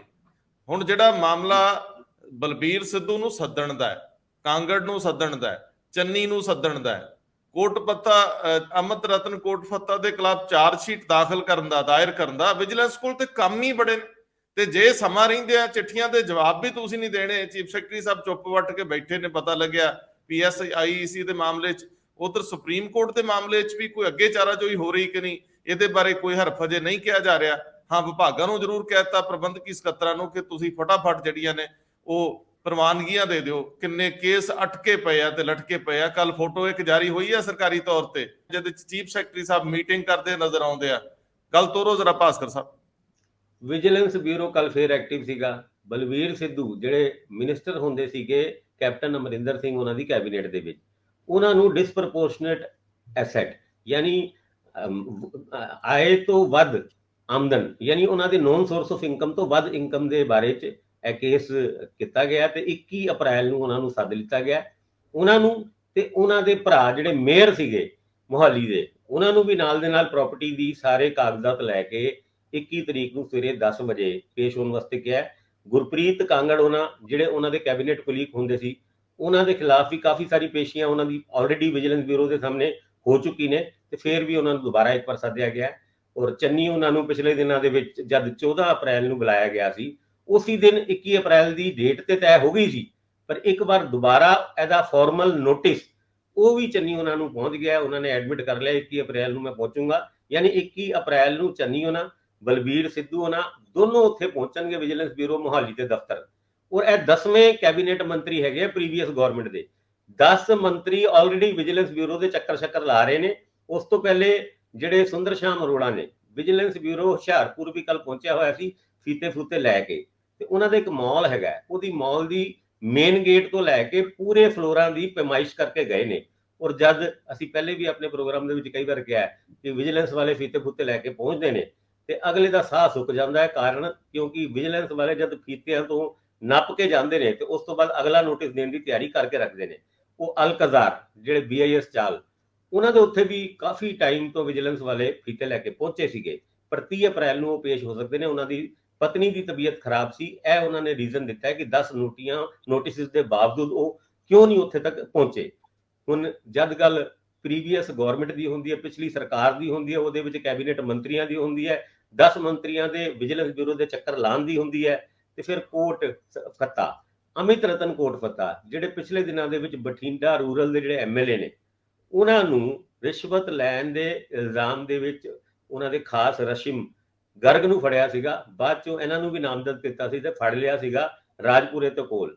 ਉਹਨਾਂ ਦੇ ਮਾਮਲੇ ਦੇ ਵਿੱਚ ਵਿਜੀਲੈਂਸ ਨੇ ਚਾਰਜ ਸ਼ੀਟ ਫਰੇਮ ਕਰਤੀ ਔਰ ਚਾਰਜ ਸ਼ੀਟ ਦੇ ਵਿੱਚ ਉਹਨਾਂ ਸਾਰੇ ਆਰੋਪਾਂ ਨੂੰ ਪੁਖਤੇ ਤਰੀਕੇ ਨਾਲ ਅੱਗੇ ਲੈ ਕੇ ਜਾਣ ਦੀ ਗੱਲ ਇਸ ਚਾਰਜ ਸ਼ੀਟ ਦੇ ਵਿੱਚ ਕੀਤੀ ਗਈ ਹੈ। ਮੁਸੀਬਤਾਂ ਤੇ ਉਹਨਾਂ ਦੇ ਆਪ ਦੇ ਐਮਐਲਏ ਦੀ ਵੀ ਹੁਣ ਵਧਣ ਵਾਲੀ ਹੈ। ਹਾਂ, ਤੁਸੀਂ ਇੰਡਸਟਰੀ ਡਿਪਾਰਟਮੈਂਟ ਦੀ ਗੱਲ ਕੀਤੀ। ਮਾਰਚ 2 ਨੂੰ ਚੀਫ ਡਾਇਰੈਕਟਰ ਹੁਣ ਤੇ ਡੀਜੀਪੀ ਸਾਹਿਬ ਹੋ ਗਏ ਵਰਿੰਦਰ ਕੁਮਾਰ, ਉਹਨਾਂ ਨੇ ਚਿੱਠੀ ਲਿਖੀ ਸੀ ਵੀਕੇ ਜੰਜਵਾ ਸਾਹਿਬ ਨੂੰ, ਚੀਫ ਸੈਕਟਰੀ ਸਾਹਿਬ ਨੂੰ, ਕਿ ਕੀ ਕਰਨਾ ਹੈ। ਇਹ ਜਿਹੜੇ ਗੁਲਮੋਹਰ ਟਾਊਨਸ਼ਿਪ ਵਾਲੇ 25 ਏਕੜ ਦੀ ਪਲਾਟ ਦੀ ਗੱਲ ਜਿਹੜੀ ਚੱਲਦੀ ਹੈ ਉਹਨੂੰ ਆਪਾਂ ਰਿਵੋਕ ਕਰਨਾ ਚਾਹੁੰਦੇ ਆ ਤੇ ਇਹ ਰਿਕਮੈਂਡੇਸ਼ਨ ਇੰਡਸਟਰੀ ਡਿਪਾਰਟਮੈਂਟ ਨੂੰ ਕੀਤੀ ਗਈ ਸੀ। ਪਰ ਇੰਡਸਟਰੀ ਡਿਪਾਰਟਮੈਂਟ ਹਜੇ ਤੱਕ ਇਸ ਮੁੱਦੇ ਦੇ ਉੱਤੇ ਸਾਇਲੈਂਟ ਹੈ ਔਰ ਵੀਕੇ ਜੰਜਵਾ ਉਹਨਾਂ ਨੇ ਵੀ ਬਹੁਤਾ ਇਸ ਗੱਲ ਦੇ ਉੱਤੇ ਅੱਗੇ ਵਧਾਉਣ ਦੇ ਵਿੱਚ ਕੋਈ ਬਹੁਤਾ ਇੰਟਰਸਟ ਦਿਖਾਇਆ ਨਹੀਂ। ਸੁਪਰੀਮ ਕੋਰਟ ਦੇ ਵਿੱਚ ਇਸ ਮੁੱਦੇ ਦੇ ਉੱਤੇ ਹੀਅਰਿੰਗ ਜ਼ਰੂਰ ਹੋਈ ਹੈ, ਜਿਹਦੇ ਵਿੱਚ 4 ਹਫ਼ਤੇ ਦੀ ਰੋਕ ਲਾ ਦਿੱਤੀ ਗਈ ਹੈ ਕਿਸੇ ਵੀ ਤਰੀਕੇ ਦੀ ਇਨਵੈਸਟੀਗੇਸ਼ਨ ਦੇ ਉੱਤੇ। ਔਰ ਉਹ ਨੀਲਿਮਾ ਜਿਹੜੀ ਆਈਏਐਸ ਆਫੀਸਰ ਨੂੰ ਬੁੱਕ ਕੀਤਾ ਗਿਆ ਸੀ ਹੋਰ 7 ਆਰੋਪੀਆਂ ਦੇ ਨਾਲ, ਅੱਜ ਤੱਕ ਵਿਜੀਲੈਂਸ ਬਿਊਰੋ ਨੇ ਪੁੱਛਗਿੱਛ ਵਾਸਤੇ ਨਹੀਂ ਬੁਲਾਇਆ। ਇਹ ਪ੍ਰੈਸ਼ਰ ਆਈਏਐਸ ਆਫੀਸਰ ਐਸੋਸੀਏਸ਼ਨ ਦਾ ਹੈ ਜਾਂ ਫਿਰ ਕੋਈ ਹੋਰ ਵਜ੍ਹਾ ਹੈ, ਇਹ ਗੱਲ ਹਜੇ ਤੱਕ ਸਾਹਮਣੇ ਤੇ ਨਹੀਂ ਆਈ। ਪਰ ਇਸ ਮੁੱਦੇ ਦੇ ਉੱਤੇ ਵਿਜੀਲੈਂਸ ਬਿਊਰੋ ਜ਼ਰੂਰ ਗੰਭੀਰ ਨਜ਼ਰ ਆਉਂਦਾ, ਪਰ ਸਰਕਾਰ ਬਹੁਤੀ ਗੰਭੀਰ ਨਹੀਂ ਨਜ਼ਰ ਆਉਂਦੀ। ਸਰਕਾਰ ਦਾ ਤਾਂ ਸਿਗਨੇਚਰ ਸਟੈਪ ਹੈ। ਜੇ ਭ੍ਰਿਸ਼ਟਾਚਾਰ ਦੇ ਮਾਮਲੇ 'ਚ ਉਹ ਸੀਰੀਅਸ ਨਹੀਂ ਹੋਣਗੇ ਕਿੱਥੇ ਜਾ ਕੇ?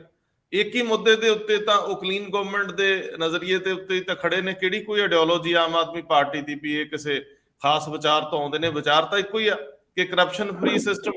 ਮੈਂ ਇੰਦਰਪ੍ਰੀਤ ਜੀ, ਇੱਕ ਮਾਮਲਾ ਤੁਸੀਂ ਉਠਾ ਰਹੇ ਸੀ, ਉਹ ਮੈਂ ਖਬਰ ਵੀ ਦੇਖੀ ਆ ਕਿ ਤੁਹਾਡੀ ਆਜ਼ਾਦ ਕੀਤੀ ਹੋਈ ਆ ਕਿ ਜਿਹੜਾ ਸਰਕਾਰੀ ਤੰਤਰ ਹੈ, ਖਾਸ ਤੌਰ ਤੇ ਸੱਤਾ ਦੇ ਉੱਪਰਲੇ ਘੇਰੇ, ਉਹਨਾਂ ਦੇ ਵਿੱਚ ਇੱਕ ਅਸਮੰਜਸ ਹੈ, ਇੱਕ ਦੁਬਦਾ ਹੈ, ਇੱਕ ਦੁਚਿੱਤੀ ਹੈ ਕਿ ਜੋ ਮੁੱਖ ਮੰਤਰੀ ਸਾਹਿਬ ਨੇ ਹੁੱਬ ਕੇ ਐਲਾਨ ਕਰਤਾ ਸੀਗਾ ਕਿ ਹੁਣ ਮਿਹਨਤਾਂ ਨਹੀਂ ਕਰਨੀਆਂ, ਕੋਰਟ ਜਾਵਾਂਗੇ ਆਰਡੀਐਫ ਲੈਣ ਲਈ, ਰੂਰਲ ਡਿਵੈਲਪਮੈਂਟ ਫੰਡ, ਤੇ ਅਫਸਰਾਂ ਦੇ ਅੰਦਰ ਕਿਉਂ ਇਹ ਮੰਥਨ ਹੋ ਰਿਹਾ ਵੀ ਇਹਦਾ ਫਾਇਦਾ ਹੈ ਕਿ ਨੁਕਸਾਨ ਹੈ, ਜਾਣਾ ਚਾਹੀਦਾ ਕਿ ਨਹੀਂ ਜਾਣਾ ਚਾਹੀਦਾ?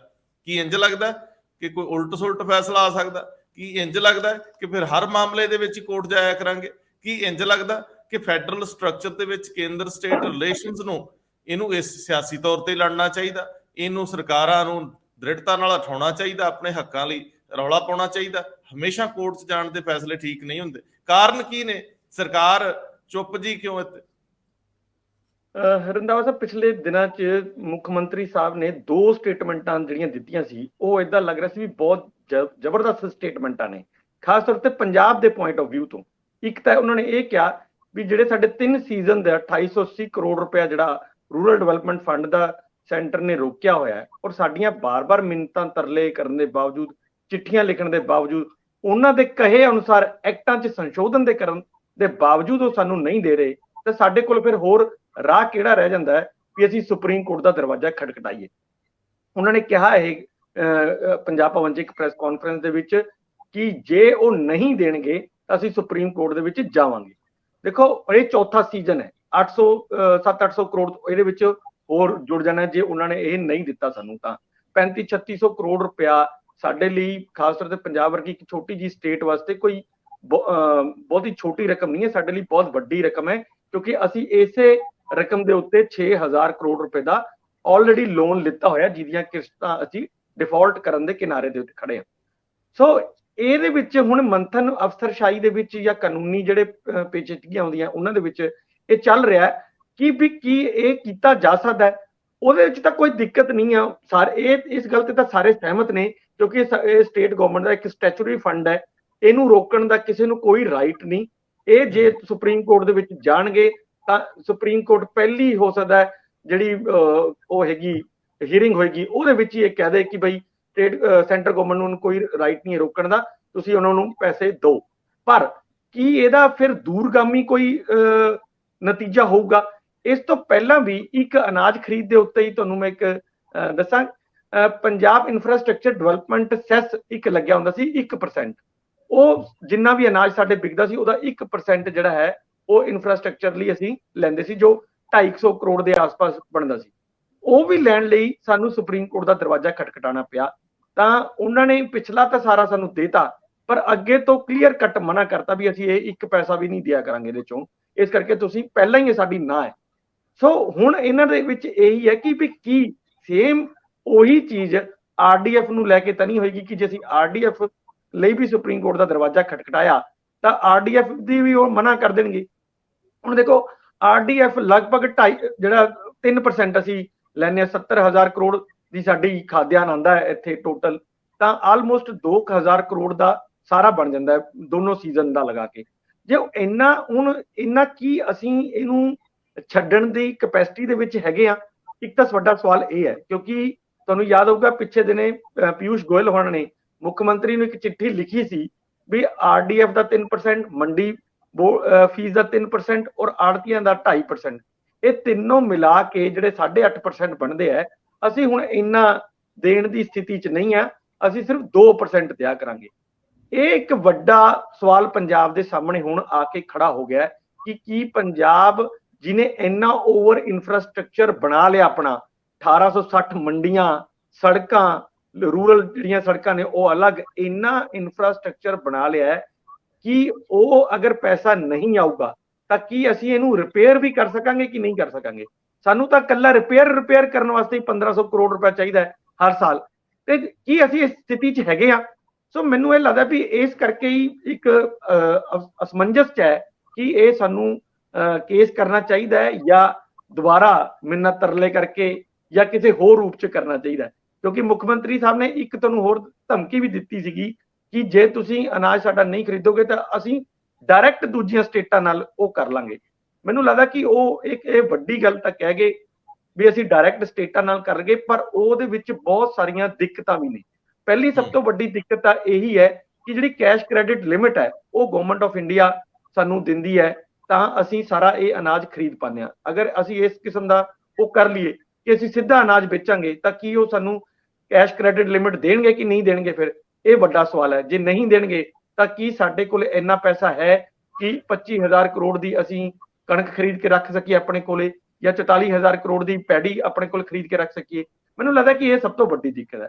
ਦੂਜੀ ਦਿੱਕਤ ਇਹ ਹੈ ਕਿ ਦੂਜੀਆਂ ਸਟੇਟਾਂ ਨੂੰ ਜਿਹੜਾ ਅਨਾਜ ਪਹੁੰਚਾਣਾ ਹੈ ਉਹ ਵੀ ਤਾਂ ਰੇਲਵੇ ਵੈਗਨਸ ਰਾਹੀਂ ਜਾ ਸਕਦਾ, ਤੇ ਹਰ ਜਗ੍ਹਾ ਤੇ ਟਰੱਕ ਤਾਂ ਨਹੀਂ ਭੇਜੇ ਜਾ ਸਕਦੇ, ਟਰੱਕ ਤਾਂ ਬਹੁਤ ਮਹਿੰਗੇ ਪੈਂਦੇ ਆ। ਤਾਂ ਕੀ ਜੇ ਉਹ ਵੀ ਸੈਂਟਰ ਗਵਰਨਮੈਂਟ ਕੋਲੇ ਹੀ ਹੈ ਰੇਲਵੇ ਵੈਗਨ, ਉਹ ਸਾਨੂੰ ਦੇਣ ਨਾ ਦੇਣ, ਬਾਰਦਾਨਾ ਤੱਕ ਉਹਨਾਂ ਕੋਲੇ ਹੈ ਉਹ ਸਾਨੂੰ ਦੇਣ ਨਾ ਦੇਣ। ਸੋ ਬਹੁਤ ਸਾਰੀਆਂ ਚੀਜ਼ਾਂ ਨੇ ਇਹਦੇ ਵਿੱਚ ਜਿਹੜੀਆਂ ਅੜਚਨ ਪੈਦਾ ਕਰ ਸਕਦੀਆਂ ਨੇ। ਸੋ ਮੈਨੂੰ ਇਹ ਲੱਗਦਾ ਵੀ ਇਸ ਕੰਮ ਦੀ ਬਜਾਏ ਅੱਜ ਅਸੀਂ ਫਿਰ ਤੋਂ ਇੱਕ ਵੱਡੀ ਉਸ ਸਥਿਤੀ ਤੇ ਆ ਕੇ ਖੜੇ ਹੋ ਗਏ ਹਾਂ ਜਦੋਂ ਪੂਰੇ ਕੰਟਰੀ ਨੂੰ ਪੰਜਾਬ ਦੀ ਕਣਕ ਦੀ ਲੋੜ ਹੈ, ਤੇ ਬਹੁਤ ਵੱਡਾ ਮੌਕਾ ਸਾਡੇ ਕੋਲੇ। ਜਿੰਨੀਆਂ ਕਿਸਾਨ ਯੂਨੀਅਨਾਂ ਆ ਰੇਲਵੇ ਟਰੈਕਾਂ ਤੇ ਬੈਠੀਆਂ ਨੇ, ਇਹ ਕੰਮ ਕਰਨ ਦੀ ਬਜਾਏ ਜੇ ਆਪਣੇ ਫਾਰਮਰ ਨੂੰ ਇਹ ਮਨਾਉਣ ਦੇ ਵਿੱਚ ਕਾਮਯਾਬ ਹੋ ਜਾਣ ਕਿ ਉਹ 50% ਰਕਬਾ ਘਟਾ ਦੇਣ, 1 ਸਾਲ ਵਾਸਤੇ, ਜ਼ਿਆਦਾ ਉਹ ਚ ਨਹੀਂ ਕਰਾਣਾ, 1 ਸਾਲ ਵਾਸਤੇ ਘਟਾ ਦੇਣ, ਜਿਹੜਾ ਉਹਨਾਂ ਦਾ ਬਚਿਆ ਹੋਇਆ 50% ਹੈ ਉਹ ਆਪਣੇ ਆਪ ਹੀ ਦੁੱਗਣੀ ਕੀਮਤ ਤੇ ਵਿਕੂਗਾ, ਉਹਨਾਂ ਨੂੰ ਕੋਈ ਘਾਟਾ ਨਹੀਂ ਹੋਏਗਾ। ਪਰ ਨਾਲ ਸਰਕਾਰ ਨੂੰ ਕਿਸਾਨਾਂ ਦੇ ਉੱਤੇ ਖੜਨਾ ਪਊਗਾ ਕਿ ਹਾਂ ਸਾਡੇ ਮਾਰਕਫੈਡ ਜਾਂ ਪੰਜਾਬ ਐਗਰੋ ਵਰਗੀਆਂ ਜਿਹੜੀਆਂ ਸੰਸਥਾਵਾਂ ਨੇ ਇਹ ਤੁਹਾਡੇ ਨਾਲ ਖੜਨਗੀਆਂ, ਤੁਸੀਂ ਇਹਦੇ ਅਲਟਰਨੇਟਿਵ ਜੋ ਮਰਜ਼ੀ ਉਗਾਓ, ਅਸੀਂ ਇੱਥੇ ਦਵਾਂਗੇ।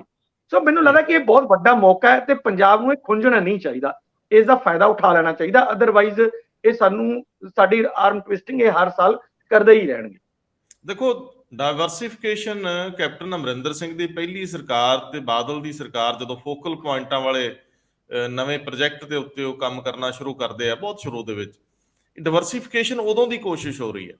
ਪਰ ਸਵਾਲ ਇਸ ਗੱਲ ਦਾ ਹੈ ਜੇ ਘੱਟੋ ਘੱਟ 50% ਦੂਜੀਆਂ ਫਸਲਾਂ ਥੱਲੇ ਰਕਬਾ ਲੈ ਵੀ ਆਂਦਾ ਜਾਵੇ, 50% ਜਿਹੜਾ ਉਹਦੇ ਚੋਂ ਡਬਲ ਰੇਟ ਨਾ ਵੀ ਮਿਲੇ, ਘੱਟੋ ਘੱਟ ਇੱਜ਼ਤ ਨਾਲ ਤਾਂ ਖਰੀਦਣ, 200, 400, 500 ਰੁਪਏ ਹੀ ਰੇਟ ਵੱਧ ਮਿਲੇ। ਤੀਜੀ ਗੱਲ, ਕੀ ਇਸ ਵੇਲੇ ਸਥਿਤੀ ਇਹ ਹੈ ਕਿ ਕੋਈ ਸਟੇਟ ਜੁਰਤ ਨਾਲ ਆਪਣੀ ਫਸਲ ਦੇ ਸਿਰ ਤੇ ਕਿਧਰੋਂ ਕੋਈ ਬੈਂਕਾਂ ਤੋਂ ਕੈਸ਼ ਕ੍ਰੈਡਿਟ ਲਿਮਟ ਲੈ ਸਕੇ ਸਿੱਧਿਓ? ਕੀ ਦੂਜੀਆਂ ਸਟੇਟਾਂ ਨਾਲ ਡੀਲ ਕਰਨ ਲਈ ਤੁਹਾਡੇ ਕੋਲ ਇੰਨੀ ਵਿਲ ਹੈਗੀ ਕਿ ਤੁਸੀਂ ਉਹਨਾਂ ਮੁੱਖ ਮੰਤਰੀਆਂ ਨਾਲ ਗੱਲਬਾਤ ਕਰ ਸਕੋ? ਇਹ ਸਵਾਲ ਤਾਂ ਇਹ ਕਿ ਤੁਸੀਂ ਸਿਆਸਤ ਵਿੱਚੋਂ ਨਿਕਲੋਗੇ ਫਿਰ ਤੁਸੀਂ ਬੁਨਿਆਦੀ ਮੁੱਦੇ ਐਡਰੈਸ ਕਰ ਸਕੋਗੇ। ਭਾਸਕਰ ਸਾਹਿਬ, ਇਹਦੇ ਚ ਰਮਦਾਸ ਸਾਹਿਬ ਇੱਕ ਮੈਂ ਇੱਕ ਗੱਲ ਹੋਰ ਕਰਨੀ ਹੈ। ਜਿਹੜੀ ਤੁਸੀਂ ਗੱਲ ਕੀਤੀ ਹੈ ਬਿਲਕੁਲ ਠੀਕ ਹੈ, ਇਹ ਕੋਈ ਅੱਜ ਦਾ ਇਸ਼ੂ ਨਹੀਂ ਹੈਗਾ, ਇਸ਼ੂ ਇਹ ਬਹੁਤ ਪੁਰਾਣਾ ਹੈ। ਤੇ ਮੈਨੂੰ ਯਾਦ ਹੈ ਕੈਪਟਨ ਕਮਲਜੀਤ ਹੋਣਾ ਨੇ 2008 ਦੇ ਵਿੱਚ ਇਹ ਕਿਹਾ ਸੀਗਾ ਕਿ ਕੋਈ ਲੋੜ ਨਹੀਂ ਹੈਗੀ ਸੈਂਟਰ ਗਵਰਨਮੈਂਟ ਤੋਂ CCL ਲਿਮਿਟ ਲੈਣ ਦੀ। ਉਦੋਂ ਕੋਆਪਰੇਟਿਵ ਡਿਪਾਰਟਮੈਂਟ ਦੇ ਮਿਨਿਸਟਰ ਸੀਗੇ ਉਹ ਕਹਿੰਦੇ ਵੀ ਮੇਰੇ ਕੋਆਪਰੇਟਿਵ ਡਿਪਾਰਟਮੈਂਟ ਤੇ ਕੋਆਪਰੇਟਿਵ ਸੁਸਾਇਟੀਆਂ ਕੋਲੇ ਇੰਨਾ ਪੈਸਾ ਹੈਗਾ ਕਿ ਮੈਂ ਸਾਰੀ ਕਣਕ ਖਰੀਦ ਕੇ ਰੱਖ ਸਕਦਾ ਆਪਣੇ ਕੋਲੇ। ਪਰ ਇਸ਼ੂ ਫਿਰ ਉਹੀ ਹੈ ਕਿ ਰੱਖ ਤਾਂ ਸਕਦੇ ਆ, ਉਦੋਂ ਵੀ ਇਹੀ ਦਿੱਕਤ ਸੀ, ਕੰਟਰੀ ਦੇ ਵਿੱਚ ਕਣਕ ਦੀ ਬਹੁਤ ਲੋੜ ਸੀ, ਤਾਂ ਡਾਕਟਰ ਮਨਮੋਹਨ ਸਿੰਘ ਹੋਰਾਂ ਨੇ ਇਕੱਠਾ 100 ਰੁਪਇਆ ਪਹਿਲੀ ਵਾਰ ਵਧਿਆ ਸੀ ਕਣਕ ਦਾ, ਉਦੋਂ ਵੀ ਇਹੀ ਸੀ ਵੀ ਕਣਕ ਦਾ ਸਾਨੂੰ ਭਾਅ ਨਹੀਂ ਦੇ ਰਹੇ, ਤਾਂ ਪਹਿਲੀ ਵਾਰ 100 ਰੁਪਇਆ ਇਕੱਠਾ ਵਧਿਆ ਸੀ ਸਿਰਫ ਇੱਕ ਇਸ ਧਮਕੀ ਦੇ ਉੱਤੇ। ਸੋ ਮੈਂ ਇਹ ਉਹੀ ਗੱਲ ਬਾਰ-ਬਾਰ ਕਹਿਣਾ ਚਾਹੁੰਦਾ, ਕਿਉਂ ਨਹੀਂ ਅਸੀਂ ਇਹ ਦੇਖ ਕਿ ਸਾਨੂੰ ਪਤਾ ਹੈ ਵੀ ਸਾਡੇ ਪ੍ਰਦੇਸ਼ ਦੀਆਂ ਜ਼ਰੂਰਤਾਂ ਕੀ ਨੇ, ਸਾਡੇ ਲੋਕਾਂ ਦੀਆਂ, ਅਸੀਂ ਉਹ ਚੀਜ਼ਾਂ ਪੈਦਾ ਕਰੀ ਜਾ ਰਹੇ ਹਾਂ ਜਿਹੜੀਆਂ ਸਾਨੂੰ ਚਾਹੀਦੀਆਂ ਨਹੀਂ, ਉਹ ਪੈਦਾ ਹੀ ਨਹੀਂ ਕਰ ਰਹੇ ਜਿਹੜੀਆਂ ਅਸੀਂ ਰੋਜ਼ ਵਰਤ ਰਹੇ ਹਾਂ। ਮੈਂ ਸਿੰਪਲ ਇੱਕ ਉਦਾਹਰਣ ਦੇ ਕੇ ਤੁਹਾਨੂੰ ਦੱਸੂਗਾ ਕਿ ਕੈਪਟਨ ਅਮਰਿੰਦਰ ਸਿੰਘ ਨੇ ਇੱਕ ਵਿਧਾਨ ਸਭਾ ਦੇ ਵਿੱਚ ਕੁਐਸਚਨ ਦਾ ਜਵਾਬ ਦਿੱਤਾ ਕਿ ਅਸੀਂ ਸਰੋਂ ਦਾ ਜਿਹੜਾ ਤੇਲ ਹੈਗਾ ਉਹ ਸਾਰਾ ਰਾਜਸਥਾਨ ਤੋਂ ਮੰਗਵਾ ਰਹੇ ਹਾਂ, ਕਿਉਂਕਿ ਸਾਡੇ ਕੋਲੇ ਤਾਂ ਸਿਰਫ 35-36 ਹਜ਼ਾਰ ਏਕੜ ਦੇ ਵਿੱਚ ਹੀ ਸਰੋਂ ਲੱਗਦੀ ਹੈ। ਦੇਖੋ ਉਹ ਕਣਕ ਨਾਲੋਂ ਜ਼ਿਆਦਾ ਭਾਅ ਦੇ ਦਿੰਦੀ ਹੈ, ਫਿਰ ਵੀ ਅਸੀਂ ਸਰੋਂ ਦੀ ਬਜਾਏ ਕਣਕ ਪੈਦਾ ਕਰ ਰਹੇ ਹਾਂ, ਕਿਉਂਕਿ ਅਸ਼ੋਰਡ ਖਰੀਦ ਹੈ ਉਹਦੀ, ਸਰੋਂ ਦੀ ਅਸ਼ੋਰਡ ਖਰੀਦ ਨਾ ਹੋਣ ਕਰਕੇ ਇਹ ਵੱਧ ਪੇਮੈਂਟ ਬੇਸ਼ੱਕ ਦਿੰਦੀ ਹੈ, ਪਰ ਅਸ਼ੋਰਡ ਖਰੀਦ ਨਾ ਹੋਣ ਕਰਕੇ ਇਹ ਸਾਨੂੰ ਮਤਲਬ ਅਸੀਂ ਲਗਾਉਣਾ ਹੀ ਪਸੰਦ ਨਹੀਂ ਕਰਦੇ। ਪਰ ਜੇ ਇੱਥੇ ਮਾਰਕਫੈਡ ਵਰਗੀਆਂ ਏਜੰਸੀਆਂ ਕੰਮ ਕਰਨ, ਅਸੀਂ ਆਪਣੀ ਪੈਦਾ ਕਰ ਲਈਏ, ਆਪਣੀ ਸਟੇਟ ਦੀ, ਦੂਜੀਆਂ ਸਟੇਟਾਂ ਦੀ ਨਹੀਂ, ਸਿਰਫ ਆਪਣੀ, ਤਾਂ ਵੀ ਸਾਨੂੰ ਰੰਧਾਵਾ ਸਾਹਿਬ 3.5 ਲੱਖ ਏਕੜ ਜ਼ਮੀਨ ਚਾਹੀਦੀ ਹੈ। ਜਾਂ ਜੇ ਡਾਈਵਰਸੀਫਾਈ ਕਰਨਾ ਹੋਵੇ ਤਾਂ ਆਰਾਮ ਨਾਲ ਕਰ ਸਕਦੇ ਹਾਂ ਅਸੀਂ, ਇਸ 'ਚ ਕੋਈ ਮੰਗਣ ਦੀ ਲੋੜ ਹੀ ਨਹੀਂ ਸੈਂਟਰ ਗਵਰਨਮੈਂਟ ਤੋਂ ਕੁਝ, ਸਿਰਫ ਆਪਣੀ ਹੀ ਜ਼ਰੂਰਤਾਂ ਪੂਰੀਆਂ ਕਰਨ ਵਾਸਤੇ ਮਾਰਕਫੈਡ ਦੀ ਡਿਊਟੀ ਲਗਾਈ ਜਾਏ ਤੇ ਕਹਿਤਾ ਜਾਏ ਵੀ ਤੁਸੀਂ ਆਪਣਾ ਕਰੋ। ਕਣਕ ਦੇ ਥੱਲੋਂ 3.5 ਲੱਖ ਏਕੜ ਆਪਣੇ ਆਪ ਹੀ ਘਟ ਜਾਣਾ। ਸੋ ਇਸ ਤਰ੍ਹਾਂ ਦੇ ਕਦਮ ਸਰਕਾਰਾਂ ਕਿਉਂ ਨਹੀਂ ਉਠਾ ਰਹੀਆਂ, ਇਹ ਮੇਰੀ ਹਜੇ ਸਮਝ ਤੋਂ ਬਾਹਰ ਹੈ। ਮੈਂ ਪਿੰਡ ਤੋਂ ਆਉਣਾ ਹੈ ਤੇ ਮੇਰੇ ਵਰਗੇ ਬਹੁਤ ਸਾਰੇ ਲੋਕ ਇਸ ਗੱਲ ਨਾਲ ਸਹਿਮਤ ਹੋਣਗੇ। 2-4 ਏਕੜ ਦੀ ਵਾਹੀ ਦੇ ਵਿੱਚ ਮੈਂ ਇਹ ਮਹਿਸੂਸ ਕੀਤਾ ਹੈ ਕਿ ਜ਼ਰੂਰਤ ਹੀ ਨਹੀਂ ਹੁੰਦੀ ਕੋਈ ਐਸੀ ਫਸਲ ਲਾਈ ਜਾਵੇ ਜਿਹਦੇ ਰੁਲ ਜਾਣ ਦਾ ਖਤਰਾ ਹੋਵੇ। ਲੋਕ ਸਬਜ਼ੀਆਂ ਲਾਉਂਦੇ ਨੇ, ਮੰਡੀ 'ਚ ਲੈ ਕੇ ਜਾਂਦੇ ਆ, ਕੋਈ ਪੁੱਛਦਾ ਤੱਕ ਨਹੀਂ। ਜਿਹੜੇ ਦੂਰ ਦਰਾਜ ਦੇ ਏਰੀਆਜ਼ ਨੇ ਉਹਨਾਂ 'ਚ ਹੋਰ ਬੁਰਾ ਹਾਲ ਆ। ਵੱਡੇ ਸ਼ਹਿਰਾਂ ਦੇ ਨੇੜੇ ਅਜੇ ਤਾਂ ਵੀ ਮਾੜਾ ਮੋਟਾ ਮੁੱਲ ਮਿਲ ਜਾਂਦਾ। ਫਿਰ ਵੀ ਕੀ ਗਵਰਨਮੈਂਟ ਨੂੰ ਜੇਕਰ ਇੰਜ ਲੱਗਦਾ ਹੈ ਕਿ ਸਰੋਂ ਦੀ ਫਸਲ 3 ਲੱਖ ਹੈਕਟੇਅਰ ਦੇ ਵਿੱਚ ਜਾਂ 3 ਲੱਖ ਏਕੜ 'ਚ ਉਗਾਉਣੀ ਜ਼ਰੂਰੀ ਆ ਇੱਥੋਂ ਦੀਆਂ ਲੋੜਾਂ ਦੀ ਪੂਰਤੀ ਲਈ, ਤਾਂ ਕੀ ਸਰਕਾਰ ਆਪਣੇ ਤੌਰ ਤੇ ਇਹਨੂੰ ਅਸ਼ੋਰਡ ਨਹੀਂ ਕਰ ਸਕਦੀ ਕਿ ਅਸੀਂ ਤੁਹਾਡੇ ਤੋਂ ਖਰੀਦਾਂਗੇ? ਤੁਹਾਡੇ ਜਿਹੜੇ ਪੰਜਾਬ ਐਗਰੋ ਐਕਸਪੋਰਟ ਕਾਰਪੋਰੇਸ਼ਨ ਵਰਗੇ ਅਦਾਰੇ ਮਰ ਗਏ, ਤੁਹਾਡੇ ਮਾਰਕਫੈਡ ਵਰਗੇ ਅਦਾਰੇ ਇੱਕ ਸੀਮਤ ਜੇ ਹੋ ਕੇ ਖੜੇ ਆ, ਉਹ ਆਪਣਾ ਘੇਰਾ ਮੋਕਲਾ ਕਿਉਂ ਨਹੀਂ ਕਰਦੇ? ਸਵਾਲ ਇਸ ਗੱਲ ਦਾ ਨਹੀਂਗਾ। ਤੁਸੀਂ ਪ੍ਰਾਈਵੇਟ ਸੈਕਟਰ ਦੇ ਵਿੱਚ ਵੀ ਇਸ ਵੇਲੇ ਦੇਖੋ ਭਾਸਕਰ ਸਾਹਿਬ, ਸੰਕਟ ਇਹ ਆ ਕਿ ਤੁਸੀਂ ਤੀਜੇ ਦਿਨ ਤਾਂ ਰੇਲ ਰੋਕੀ ਦੇਖਦੇ ਹੋ। ਸਾਡੀਆਂ ਕਿਸਾਨ ਜਥੇਬੰਦੀਆਂ ਬੇਸ਼ੱਕ ਸੰਘਰਸ਼ੀ ਨੇ, ਬੜਾ ਯੁੱਧ ਲੜ ਰਹੀਆਂ ਨੇ, ਮੰਨਦੇ ਆ ਉਹਨਾਂ ਨੇ ਬਹੁਤ ਜਿੱਤਾਂ ਪ੍ਰਾਪਤ ਕੀਤੀਆਂ, ਪਰ ਹਰ ਮਾਮਲੇ 'ਚ ਤੁਸੀਂ ਰੇਲ ਤੇ ਜਾ ਕੇ ਬਹਿ ਜਾਣਾ ਕੋਈ ਗੱਲ ਥੋੜੀ ਹੈ। ਸਵਾਲ ਇਸ ਗੱਲ ਦਾ ਹੈ ਕਿ ਇੱਥੇ ਇੰਡਸਟਰੀ ਕਿਉਂ ਆਊਗੀ? ਜਦੋਂ ਇੱਕ ਮੈਂ ਖਬਰ ਪ੍ਰਕਾਸ਼ਿਤ ਦੇਖ ਰਿਹਾ ਕਿ MP ਅਰੋੜਾ ਜਿਹੜੇ ਲੁਧਿਆਣੇ ਵਾਲੇ ਆ, ਉਹਨਾਂ ਨੂੰ ਇੰਡਸਟਰੀਅਲਿਸਟ ਮਿਲਦੇ ਆ ਕਿ ਇਹ ਹੋ ਕੀ ਰਿਹਾ, ਇੱਥੇ ਇੰਡਸਟਰੀ ਕਿਵੇਂ ਆਊਗੀ? ਇਹ ਅੰਦੋਲਨ ਹੀ ਬਹੁਤ ਆ। ਕਦੇ ਬੰਗਾਲ, ਪੱਛਮੀ ਬੰਗਾਲ ਦੇ ਵਿੱਚ ਮੈਨੂੰ ਯਾਦ ਹੈ ਉਹ ਟਾਟਾ ਵਾਲਾ ਜਿਹੜਾ ਪ੍ਰੋਜੈਕਟ ਸੀਗਾ, ਕਦੇ ਉੱਥੇ ਇੰਜ ਹੁੰਦਾ ਸੀ। ਲੇਕਿਨ ਸਵਾਲ ਇਸ ਗੱਲ ਦਾ ਵੀ ਹੈ ਕਿ ਅਸੀਂ ਜਿਹੜੀਆਂ ਸਾਡੀਆਂ ਸਿਆਸੀ ਧਿਰਾਂ ਨੇ ਉਹ ਲੜਨਾ ਵੀ ਭੁੱਲ ਗਈਆਂ ਨੇ। ਹੁਣ ਉਹਨਾਂ ਨੇ ਕੇਂਦਰ ਕੋਲੇ ਕਦੇ ਪੱਖ ਰੱਖਿਆ ਹੀ ਨਹੀਂ ਕਿ ਸਾਨੂੰ ਕੋਈ ਪੈਕੇਜ ਦਿਓ। ਪੈਕੇਜ ਦੀ ਕੋਈ ਗੱਲ ਕਰਦਾ ਹੀ ਨਹੀਂਗਾ ਕੋਈ, ਨਿੱਠ ਕੇ ਕਦੇ ਪਹੁੰਚਿਆ ਹੀ ਨਹੀਂ ਸੈਂਟਰ ਕੋਲੇ ਕਿ ਪੰਜਾਬ ਦੀਆਂ ਲੋੜਾਂ ਕੀ ਆ। ਕਰਜ਼ੇ ਕੁਰਜ਼ੇ ਦੀ ਬਾਤ ਪੈਂਦੀ ਰਹੀ, ਪਰ ਕਰਜ਼ਾ ਕੌਣ ਮਾਫ ਕਰਦਾ?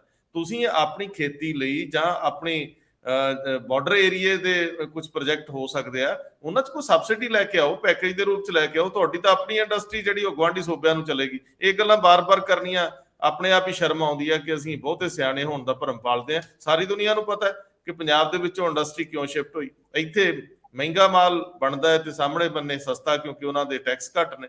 ਜਿਹੜੀ 5-10 ਰੁਪਏ ਪਹਿਲਾਂ ਹੀ ਚੀਜ਼ ਸਸਤੀ ਮਿਲੂਗੀ ਤੇ ਬਲਕ ਆਰਡਰ ਤਾਂ ਉਧਰ ਹੀ ਜਾਣਗੇ ਨਾ। ਸਾਡੇ ਇੱਥੇ ਕਿਉਂ ਕੋਈ ਇੰਨੇ? ਭਾਸਕਰ ਸਾਹਿਬ ਗੱਲ ਤੋਰ ਦਿਓ ਜ਼ਰਾ ਮਾੜੀ ਜੀ। ਮੈਂ ਪਹਿਲੇ RDF ਦੇ ਮੁੱਦੇ ਤੇ ਕੁਝ ਕਹਿਣਾ ਚਾਹੂੰਗਾ। RDF ਦੇ ਮੁੱਦੇ ਦੇ ਉੱਤੇ ਸਰਕਾਰ, ਖਾਸ ਕਰਕੇ ਕੇਂਦਰ ਸਰਕਾਰ ਸੂਬੇ ਦੀ ਸਰਕਾਰ ਨਾਲ ਜਿਸ ਤਰੀਕੇ ਨਾਲ ਗੱਲ ਤੁਰ ਰਹੀ ਹੈ, ਉਹ ਪਹਿਲੇ ਕਹਿੰਦੇ ਨਹੀਂ 6 ਨਹੀਂ 2 ਦੇਵਾਂਗੇ, 1% ਮਾਰਕੀਟ ਫੀਸ, 1% RDF। ਫਿਰ ਪਿਛਲੇ ਦਿਨਾਂ ਦੇ ਇਹ ਵੀ ਗੱਲ ਆਉਂਦੀ ਹੈ ਵੀ ਚਲੋ 2-3% ਮਾਰਕੀਟ ਫੀ ਓਕੇ ਹੈ, ਲੇਕਿਨ ਰੂਰਲ ਡਿਵੈਲਪਮੈਂਟ ਫੰਡ 1% ਘਟਾ ਦਿਓ, ਤੁਹਾਨੂੰ 2% ਦੇਵਾਂਗੇ, 3% ਨਹੀਂ ਦੇਵਾਂਗੇ। ਇਹ ਇਦਾਂ ਦਾ ਮਾਹੌਲ ਚੱਲ ਰਿਹਾ ਜਿੱਦਾਂ ਸੂਬੇ ਦੀ ਸਰਕਾਰ ਕੇਂਦਰ ਸਰਕਾਰ ਕੋਲ ਕੋਈ ਲੋੜੀ ਮੰਗਦੀ ਹੋਏ ਕਿ ਵੀ ਇੰਨੀ ਦੇਵਾਂਗੇ। ਪਰ ਇਹਦੇ ਵਿੱਚ ਸਰਕਾਰੀਆ ਕਮਿਸ਼ਨ ਦੇ ਵਿੱਚ ਸੈਂਟਰ ਸਟੇਟ ਰਿਲੇਸ਼ਨ ਨੂੰ ਬੜੇ ਵਧੀਆ ਤਰੀਕੇ ਨਾਲ ਡਿਫਾਈਨ ਕੀਤਾ ਗਿਆ। ਇਹ ਤੈਅ ਫਾਰਮੂਲਾ ਹੁੰਦਾ ਹੈ। ਹੁਣ ਭਾਵੇਂ ਉਹ ਮੁਹੱਲਾ ਕਲੀਨਿਕ ਦੇ ਮੁੱਦਿਆਂ ਦੇ ਉੱਤੇ ਜੇ ਕੇਂਦਰ ਦੀ ਸਰਕਾਰ ਕਹਿੰਦੀ ਹੈ ਆਯੁਸ਼ਮਾਨ ਸਕੀਮ ਦੇ ਹਿਸਾਬ ਨਾਲ ਜੇ ਆਪਾਂ ਤੁਸੀਂ ਭਗਵੰਤ ਮਾਨ ਉਹਨਾਂ ਦੀ ਫੋਟੋ ਨਹੀਂ ਹਟਾਈ ਔਰ ਆਮ ਆਦਮੀ ਪਾਰਟੀ ਕਲੀਨਿਕ ਨਹੀਂ ਰੱਖਿਆ ਤੇ ਫਿਰ ਤੁਹਾਡੇ ਨੂੰ ਅਗਲਾ 546 ਕਰੋੜ ਨਹੀਂ ਦੇਵਾਂਗੇ। ਇਹ ਗੱਲ ਠੀਕ ਹੈ, ਕੁਝ ਨੋਰਮਸ ਤੈਅ ਨੇ। ਆਰਡੀਐਫ ਦੇ ਮੁੱਦੇ ਦੇ ਉੱਤੇ ਹੀ ਸੂਬੇ ਦੀ ਸਰਕਾਰ ਨੂੰ ਮਜਬੂਰ ਕੀਤਾ ਸੀਗਾ ਕਿ ਤੁਸੀਂ ਰੂਰਲ ਡਿਵੈਲਪਮੈਂਟ ਫੰਡ ਨੂੰ ਸਿਰਫ ਰੂਰਲ ਡਿਵੈਲਪਮੈਂਟ ਵਾਸਤੇ ਯੂਜ਼ ਕਰੋਗੇ, ਕਿਉਂਕਿ ਪਿਛਲੀ ਸਰਕਾਰਾਂ ਨੇ ਇਹਨੂੰ ਲੋਨ ਮਾਫੀ ਦੇ ਵਿੱਚ 5000 ਕਰੋੜ ਤੋਂ ਵੀ ਵੱਧ ਦਾ ਕਰਜ਼ਾ ਲੈ ਕੇ ਕਿਸ਼ਤਾਂ ਬੰਦ ਦਿੱਤੀ ਸੀ। ਜਿਹੜਾ ਪੈਸਾ ਰੂਰਲ ਡਿਵੈਲਪਮੈਂਟ ਵਾਸਤੇ ਖਰਚ ਹੋਣਾ ਸੀ ਉਹ ਲੋਨ ਦੀ ਇੰਸਟਾਲਮੈਂਟ ਦੇਣ ਦੇ ਵਿੱਚ ਖਰਚ ਹੋ ਰਿਹਾ ਸੀਗਾ।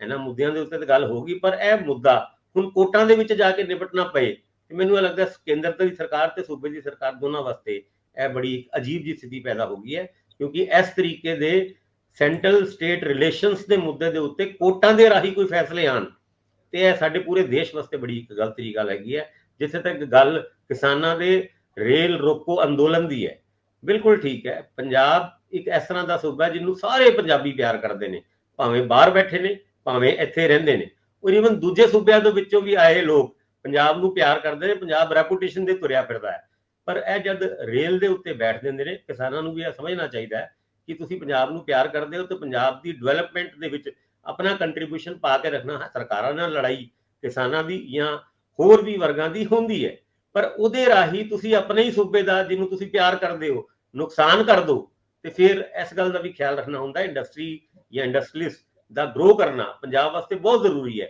ਇਹ ਗੱਲ ਕਿਸਾਨਾਂ ਨੂੰ ਵੀ ਸਮਝਣੀ ਚਾਹੀਦੀ ਹੈ। ਜੇ ਰੋਜ਼ ਤੁਸੀਂ ਰੇਲ ਰੋਕੋਗੇ ਤੇ ਪੰਜਾਬ ਕੌਣ ਇਨਵੈਸਟਮੈਂਟ ਵਾਸਤੇ ਆਏਗਾ?